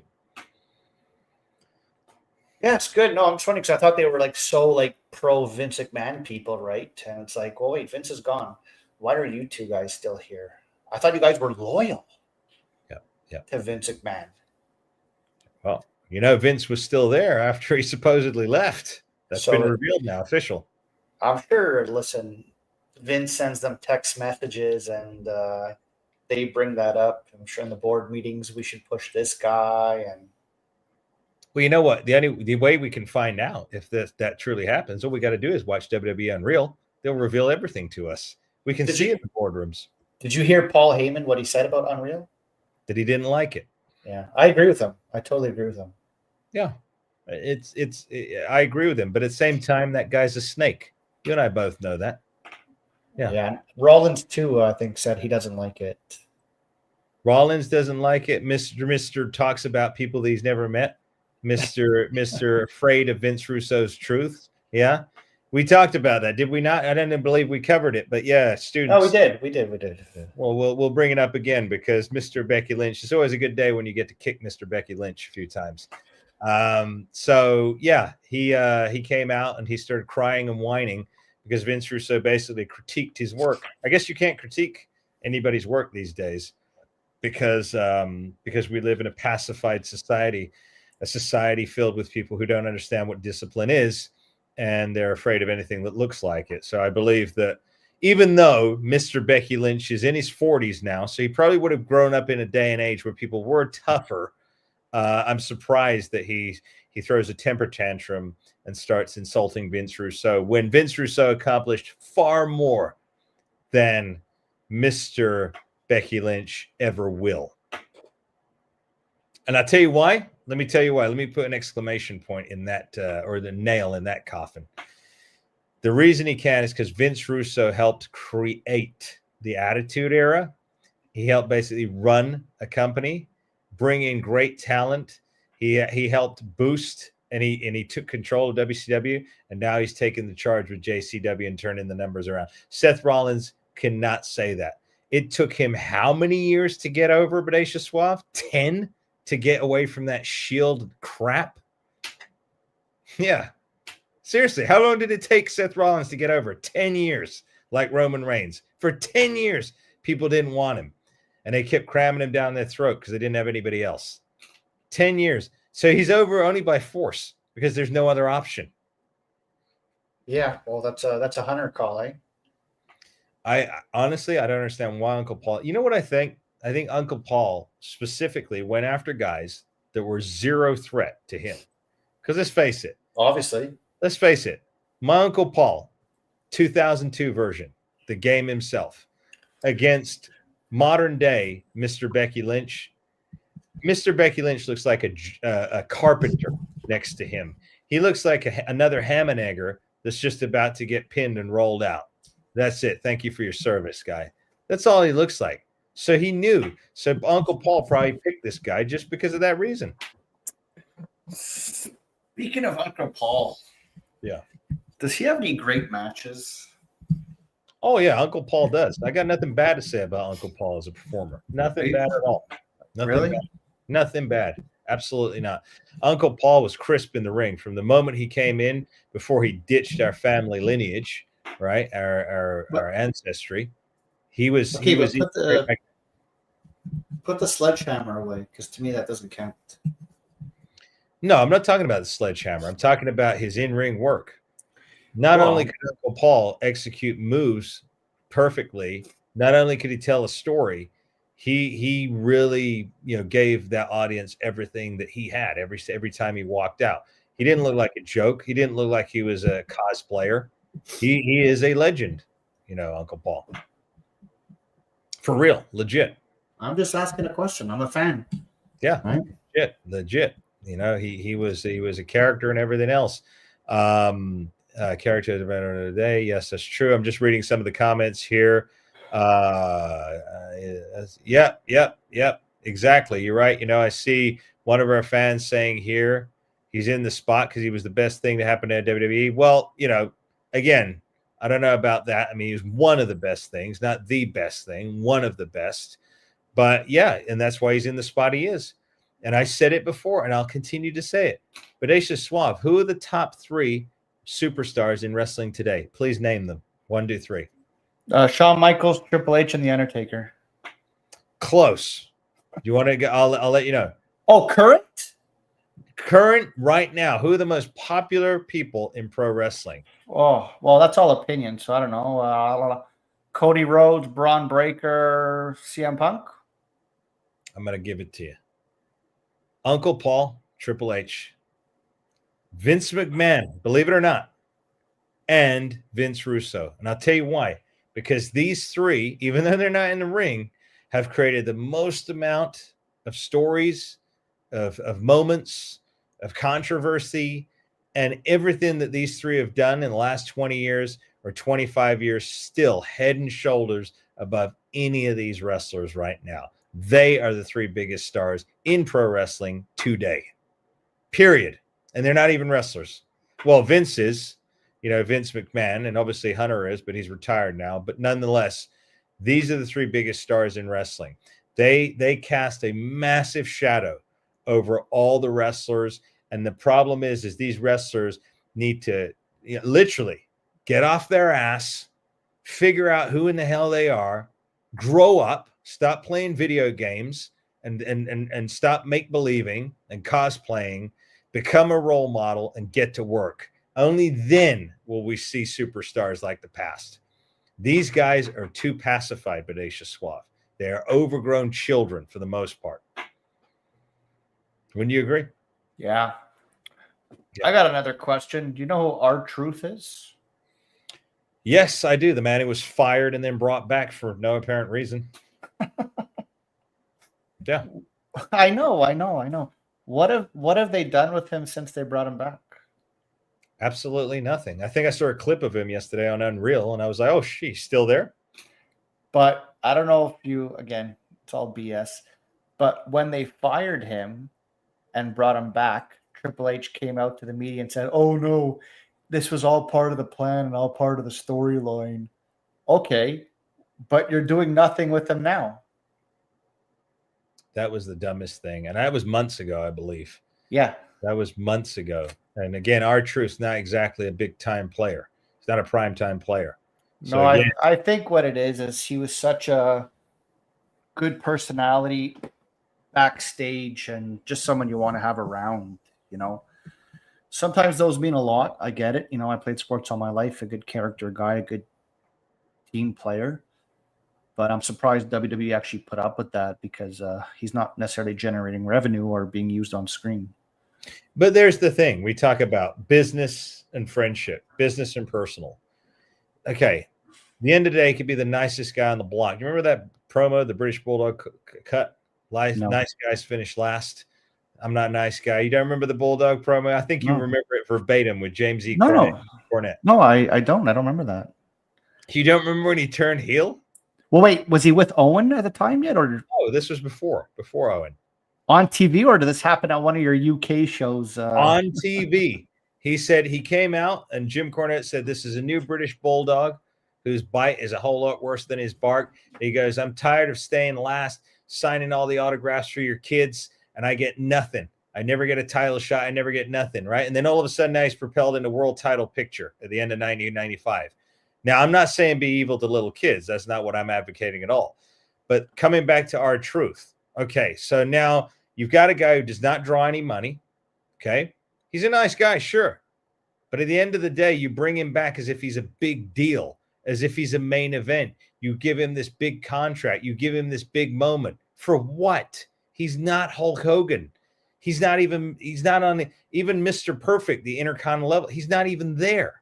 He may have been a long time ago, but he's not there in 2025 and 26. So you bring him back as if he's this major thing. Again, friendship, nice person aside, is this guy making money? No. Well, don't make a big deal. You can give him an honorary contract, make him an ambassador or something, but don't bring him back as if he's like the next best thing to friggin' Hulk Hogan, because he's not. Yeah.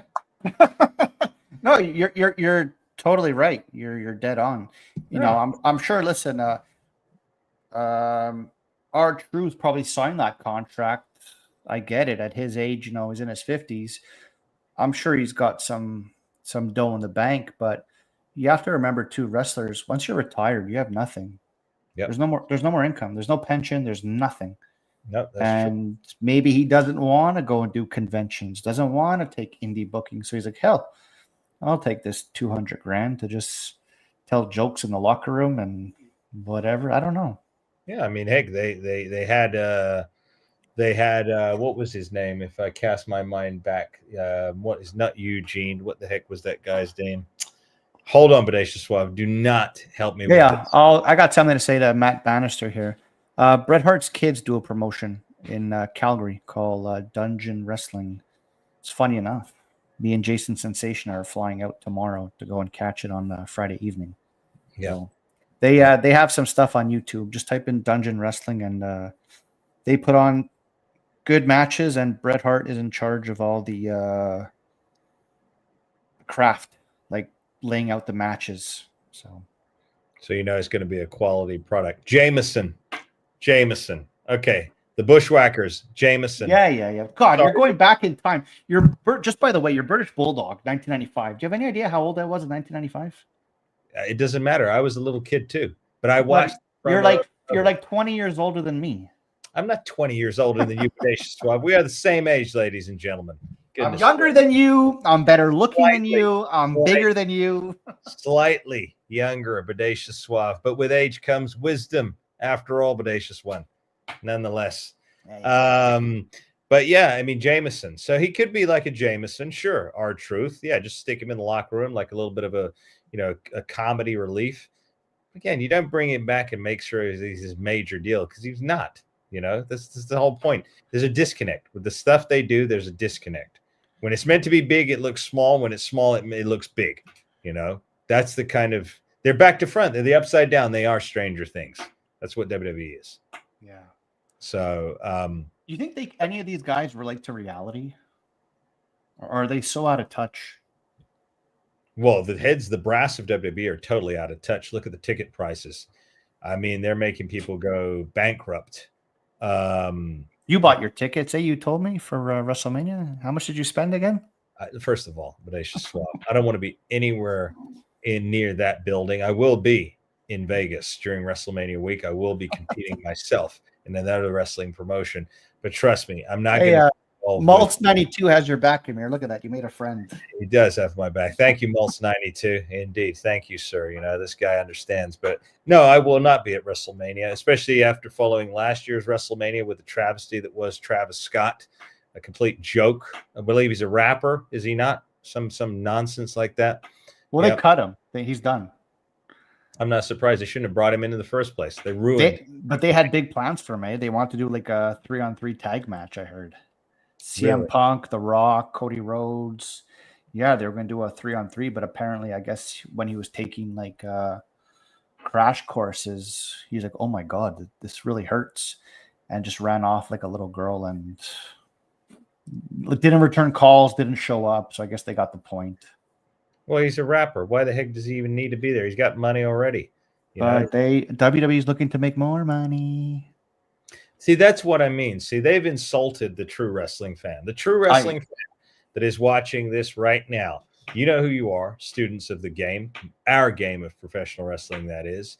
They've insulted you by bringing in people that, there are many of you out there. I know there are you out there who have dreamed about becoming a professional wrestler. You still dream about it today. You still want it. But yet, you're the ones who work hard. You're the ones who suffer, sacrifice. You're the one who go and do these shows. You wrestlers in training, you wrestlers on the indies. But yet they allow people like this rapper, Travis Scott, and Logan Paul and Jelly Roll and the worst yet, that little pimple eye show speed twerp that was in the Royal Rumble that Braun Breaker broke in half, right? And he broke him in half for a reason. I can tell you that right now. They let these people leap over you and they put them out there and they let them wrestle in what was supposed to be a sacred squared circle, a sacred ring, is now being invaded by a bunch of, quite honestly, trash. That's the insult to the true wrestling fan. It's right there. It's not progress. It's not the times. It's a degenerate mindset that's leading the charge. That's what it is. Yeah. I mean, I used to get mad a lot sometimes when I saw like Eve Marie. Who's that? Yeah, okay, forget it. I'll choose another one. Okay. That redheaded diva. She might have been another one of Johnny Ace. I think she didn't last. She was terrible wrestler. Ronda Rousey. Like, you're just bringing in these people and they're in the WWE. Well, wait a minute. Can't I make WWE? I can do it. Exactly. I know I can. Yeah. My technical wrestling is the shits, I will be honest, but I can take bumps. I'm athletic. No, I admit. Listen, guys, I admit, not like Amir here. He's going to tell you he's a 2-time champ. My technical abilities is not Bodacious one. Technicalities aside, look at the great Hulk Hogan. Look at the great Ultimate Warrior. Look at some of the other massive names that have etched themselves into our minds 40 years later. Were they technical experts? No. No, I remember, but I remember the way that Davy Boy, God rest his soul, the British Bulldog. You remember the way he used to take a bump? He used to turn to one side and twist around. He didn't even bump in the traditional sense that these people. But guess what? He was a bigger star, more entertaining. These guys couldn't even lace their boots. They could take their technical high spots, their 360s, their 550,000 Hurricane Ranas. You know what they can do with it, Bodacious Suave? out the window. Out the window or up somewhere, because that is not sports entertainment. That is a circus act. That is a dance. That is ballet. That is Cirque du Soleil. No, I agree with you, but when I mean technical, I mean like all like those, like the grabbing of a hold and all that, because you have to do it with such speed, right? So I'm not very good with the speed stuff, and I'm left-handed, and they're trying to teach me to be a right-handed. I'm like, what? Why? Because you got to work the left, and it was very complicated. But I can bump, and if I ever get in the ring with you, I'm just going to tell you, right off the bat, I'm just going to give you a low blow. That's but guess what? You'll tell a good story, right? And then I'm going to give you a pedigree, and then 1, 2, 3. You're not going to take my finishing move. That's my finishing move, pal, right there. But one of our fans did write, Hogan, Warrior, and Bulldog never jumped off a ladder. So very, very true. But you didn't need to. You didn't need to. They didn't need to. They didn't need to mutilate their bodies for a quick pop or a viral moment. You know why? Because they were adults. They were smart. They were men. They were entertainers. They didn't need any of that crap like these young some of these young punks here. But yeah, I mean, hey, if you've got a question, by the way, ladies and gentlemen, we've got about 20 minutes left here on the live feed. If you got a question, hit a super chat, and then we will bring your question up if you want to engage with us, if you want to shout out or join for just $4.99 a month. That is the price of a cup of coffee in Starbucks. You spend it all the time. Spend it right here and fuel this, the Masters of Wrestling podcast. And with that membership, you will get one free question every single live stream that we will bring up on the screen. You will engage, and we will give you a shout out, just so you know. I got a question. Yeah. Who was the first person in WWF to go through a table? The first person ever? Yeah. The first person ever. That's a real tough one there. Because I don't have the exact answer, but I can give you my answer, but I don't know how accurate I am. Who is it? 1995. Okay. Oh, Bret Hart. Woo! How do you know these things? Because I am an encyclopedia of pro wrestling. I am a library of pro wrestling. Hey, Maltz, I don't know if you noticed, but I do dye my hair, and there's a little bit of a pink in there. So good eye, pal. But yeah, it was Bret Hart at the 1995 Survivor Series in the Capitol, Washington, D.C. Wow, you even know the venue. Wow, you're tough to beat, Master. You do know your stuff. And there's a reason they call me the Master. I don't just use that as a moniker. It's been bestowed upon me since birth. My family lineage, of course, our blue blood lineage that Uncle Paul turned his back on. So, yes, it was Bret Hart at Survivor Series 95. And guess what? When that moment happened, the world stopped. It was a shocking moment, and it meant something, and we remembered it. But even the way he won, right? Like, there was so much sympathy being, shorter, and Kevin Nash being 7 foot tall. And it's like, oh, my God, poor Bret Hart. How's he going to get out of this? And then he gets powerbombed, like, whatever, I don't know, twice or whatever. And then the old small package. Yep. Okay. Speaking of small package, remember we did a story on MJF. How can I fit that little? Okay. turd? I thought of this the other day, and I was like, wait a minute. So if he's going on the independents, right, putting his AEW title on the line, you want to know what I would do? What would you do? I would put him in a small package and grip it so tight he can't kick out, and the referee has no choice but to count 1, 2, 3. And that's it. Take that belt. Do you want to see controversy? And oh my gosh. Good one, Bodacious Swell. Good one. Yeah. Again, who'd have thunk that? Yeah, if you don't know, students, MJF's considering going to work in the Indies. Strange, right? Taking the AEW title and going to work on the Indies. Well, but yeah, if he does happen to fight an indie work out there, take Bodacious's advice. Roll him up in a small package. Don't let him get out. And put your forearm on his neck, choke him out while you're pinning him. You can't get up. That AEW belt's yours. And I tell you what, the AEW belt in your possession will be worth a lot more than what it is right now. on MJF. Good one. I would do that because I mean a small package that is tight, right? Mm-hmm. If you want to. Yeah. I mean, really, I know it's all kind of like whatever, but if you really just cinch everything in, everything's locked, so he can't get out of it. Right. He's done. So 1, 2, 3, I'm kicking out. I'm rolling under the ring, and I'm taking the AEW title, and I'm running right out the building. That's it. Yeah, absolutely. Just run, leave him high and dry. What's he gonna do? Come after you? Gonna find your house, come and threaten you, then you slap him with a lawsuit. Explain that to Tony Khan now. Yeah, exactly. I tell you what, Tony Khan probably wouldn't even care. You know what he'd do? He'd just print another AEW belt off a 3D printer. Well, it's okay. I can put one up on my wall here and say I did it. Yeah, I did it, Mom. This is the one. This is the original AEW belt. But it's funny, probably when you do get your hands on it, you probably realize it is a 3D print version. It's probably one of those fake belts they sell. They probably just wear the same ones that they sell to the fans. You know? I don't know. I don't know anything about the AEW. No. I know exactly. You've got. I've got my Intercontinental belt here, though. Now, for anybody out there who doesn't know, that is one of the official Intercontinental title belts right there. I managed to swap that for the Bodacious Suave from my Uncle Paul. He got it signed by Jacques Rougeau, the Mountie. Yep, by the Mountie, Jacques Rougeau, a dear friend of ours, who's going to be appearing on the podcast too, along with his brother Ray Rougeau in the coming months. So again, make sure you hit that subscribe button, hit the like, share with your friends and family, spread the word, get this out on your social media, share this link. Get people to join us over here on the Masters of Wrestling. Make them subscribe to the channel so they can enjoy all this good content and our special guests on the way. And of course, remember, hit the join button, become a member for just a price of a cup of coffee every single month. But yeah. So, I was going to get Bret Hart to sign this belt. That was the plan. Mm-hmm. Like, I know you guys can't see this wall over here, but if you just see me turn my head, it's because I have like 12 Bret Hart autographs here on this wall and pictures. So I was going to get Bret Hart to sign that Intercontinental belt, but then I just changed my mind.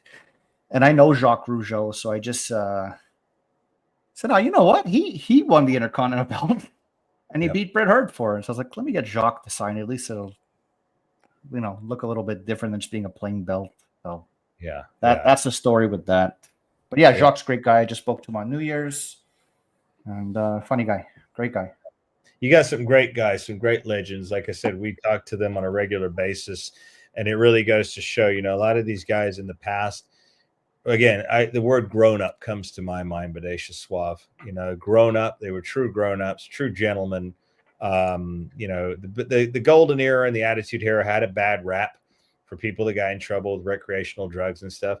But at the end of the day, when you meet these people, they're head and shoulders above the new youth that are populating wrestling today. I've heard stories. We've heard even, one of our dear buddies, Jerry Lynn, AEW agent, saying how these young guys, likewise Jake the Snake, dear friend of ours, who said, these young guys don't even listen. They don't even show respect to those who've been there and done it.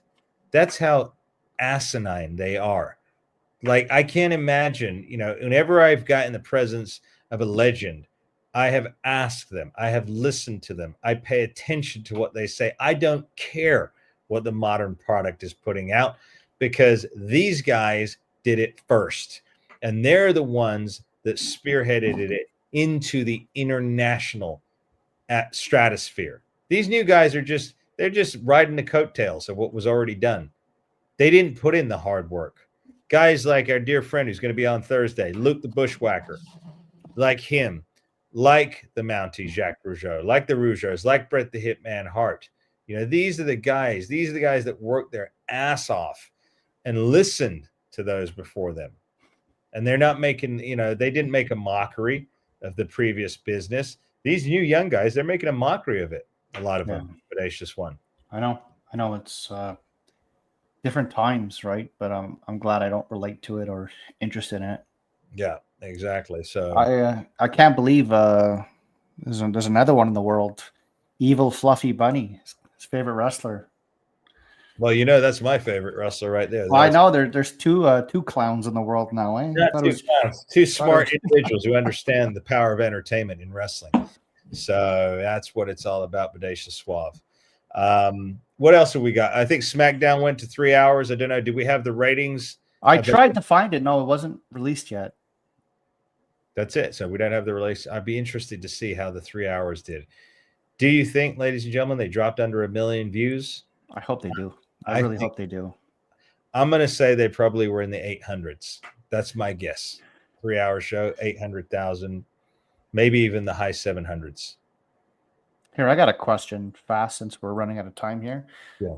We already know the Hall of Fame's like, it's garbage, whatever. But, I mean, if Stephanie's going in for God knows what, and Paul Heyman's in for God knows what, do you think referees and Jim Johnston, Howard Finkel, like, some of these backstage people, should they make it? People that make the show, not just necessarily the ring talent, which, yes, I get it. It's an in-ring talent, but there's a lot of people backstage that help put this show together for us, Yep. And referees too have a big part of it. You can't have a good match with a bad referee.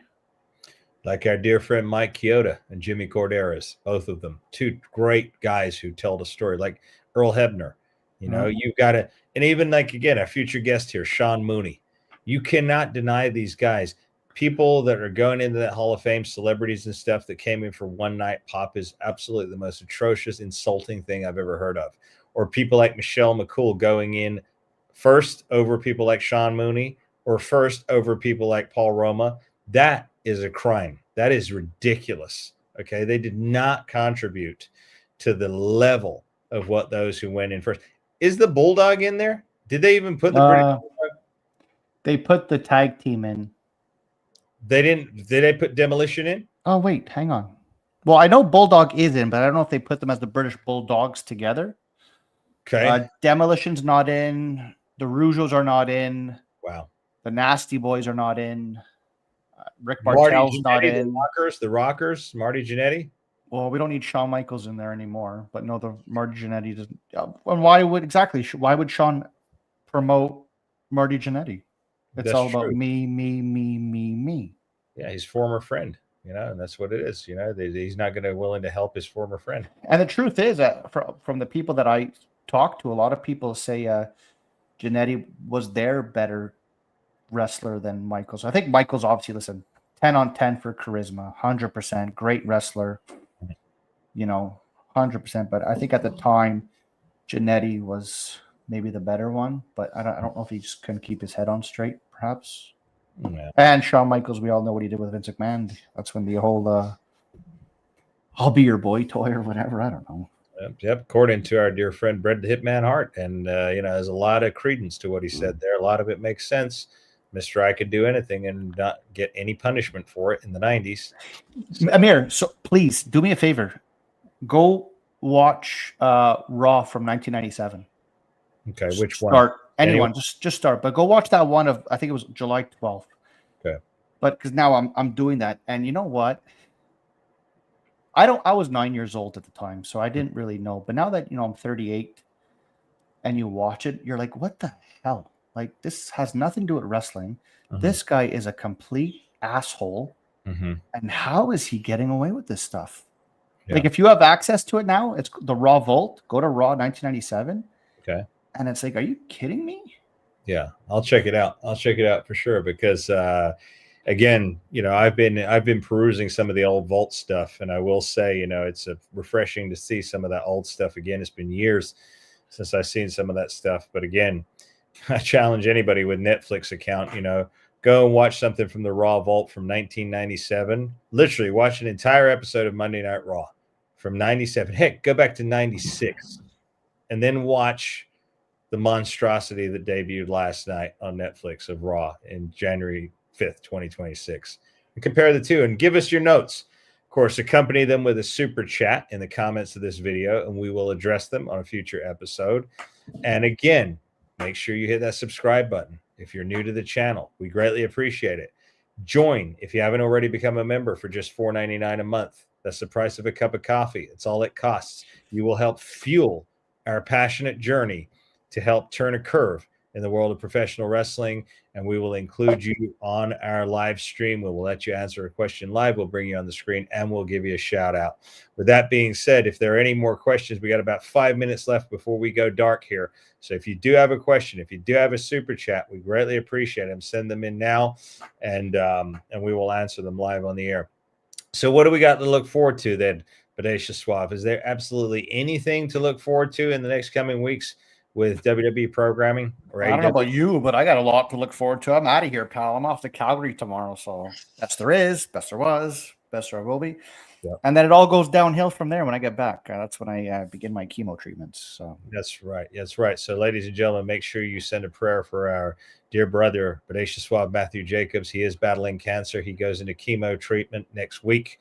Matthew, will you still be trying to appear with me on the camera, or will I be hosting? I'll do my best. We'll see. I've never done chemo before, right? So I don't know, but everyone's body reacts differently. So we'll see. It's tough to say, but I'll do my best. I would think the first 2 days from the videos I was watching, they're pretty hard. Yep. And then day 3 is kind of better. So we'll see. I don't know. One day at a time, and go from there. Yeah, absolutely. Yeah, exactly. We're going to press slam that cancer right out of you. And we pray that for all of you, all of our students here. You know, we are both believers. That is our faith. Of course, we're not, we're just saying that is our faith. We believe in our Lord and Savior, Jesus Christ, Yeshua, who can heal anything. And we pray for that healing for you, Bodacious Suave. I pray that for all of our viewers, for optimal, blessed health in 2026. I pray for all your provisions to be met. And we appreciate each and every one of you. We've got Mike Blaisley just sent us. Thank you, Mike. I really appreciate that. God bless hanging in. Thank you so much for your super thanks right there, Mike Blaisley. This is a truly thank you so much. That's member nice. Of our channel here. Thank you, Mike. We appreciate that greatly. Thank you so much. If I could just say something, do a blood test, guys. It can save a life. And that's how I found out. Thankfully, I do blood tests every 3 months. And what do you know? I did a blood test about a year ago and something wasn't good. And then I've been got referred to hematology and all kinds of tests. And I got cancer. But it's okay. I'm going to beat it. I'm not worried. If Bret Hart can beat cancer twice, if Bret Hart's daughter, Jade, can beat cancer, if Jacques Rougeau's wife can beat cancer, if my wife can beat cancer, so can I. So I'm in good hands. But my advice, guys, is just go do a simple blood test every at least 6 months to a year, because you might feel fine, but you don't know what's really ticking inside, and it can save a life.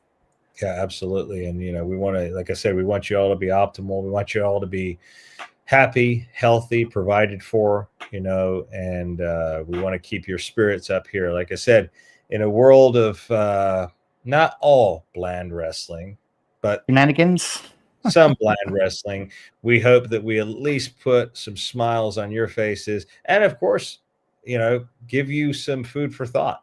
Maybe some of the topics we've discussed here, the hypotheses that we brought up, maybe no one's ever thought about that. Maybe no one's brought it up before in the general public. So we want to end the conscious awareness. We want to end the discussion. All right. Remember, you fans, you have the power to help change professional wrestling. You do. It's in your hands. It's in the palm of your hand when you're holding that remote control. Do I click on the channel or do I not? Amir, what the hell are you doing? What's that? What the hell are you doing? What do you mean what do you mean? I'm simply telling our audience what they need to do. That's it. Yeah, just tune into our podcast. Screw the wrestling. Exactly. That's what I was tune in here. This guy takes 20 minutes to get to the point. Come on, man. I got a pack. I got a 7 a.m. flight, damn it. That's what I was getting to, Bodacious Suave. All you need to do is tune into the Masters of Wrestling, where I'm another co-star over on the Cafe de Rene as well. Right? We got 2 great podcasts for you that dig in deep, that get to the bottom of the truth, and that get great guests on week in, week out, and great topics of discussion, and are not afraid to speak the truth. Because without the truth, remember, what did they say, Bodacious Suave? The truth will set you free in our good holy Bible, Bodacious Suave. The truth will set you free.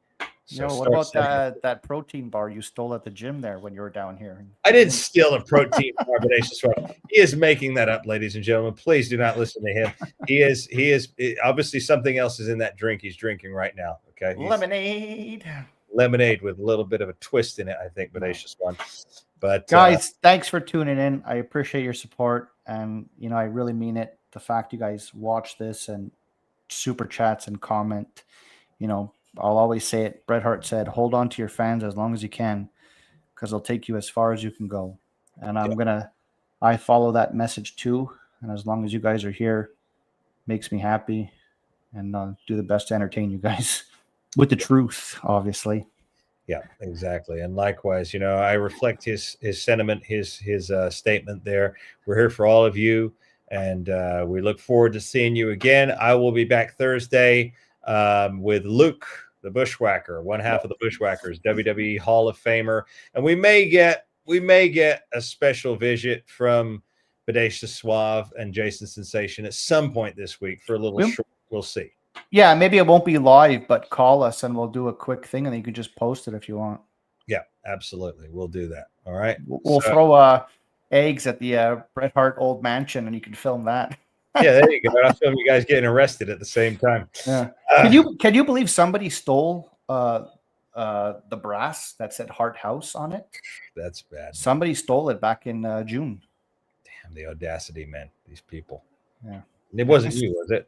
No. Glisten there on the side of your wall, like a bit. Yeah, I know, but no, I didn't take that. I mean, I shouldn't say it out loud, but I did take something. But whatever, I don't give a shit. I took a little piece of brick. That's okay. It's a piece of brick. It's probably crumbling. That's all it was, Bodacious. It's what it is, because the bricks haven't been touched. So so I just took a little piece of brick here and I super glued it here to my to this picture, but I can't get it off the wall. It's really, maybe I should just hang on. Let's see if I can do this, guys. There you go. Don't drop the computer right there. Okay, so hang on. So it's this one.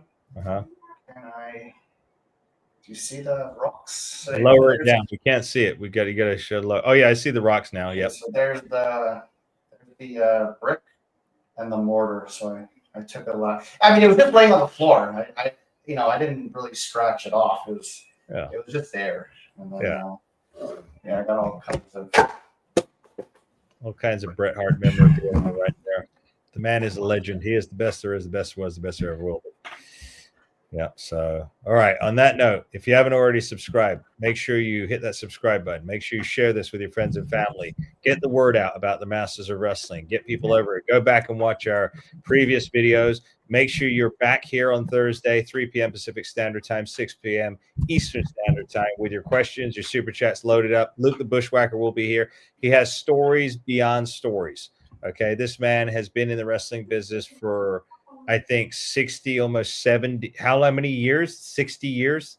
Yeah, but don't forget to bring up your Gatineau story.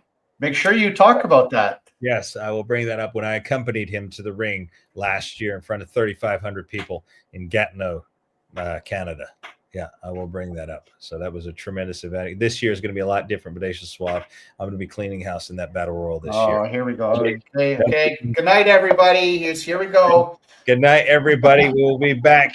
Make sure you tune into our episode tomorrow all about China, the ninth wonder of the world. That'll be airing in the morning, 9 p.m. Pacific Standard Time, 12 noon Eastern. Until then, everybody, all glory to our Lord and Savior, Jesus Christ, Yeshua, for without him, none of this would be possible. We want to God bless each and every one of you, and we will see you on the next one. Good night.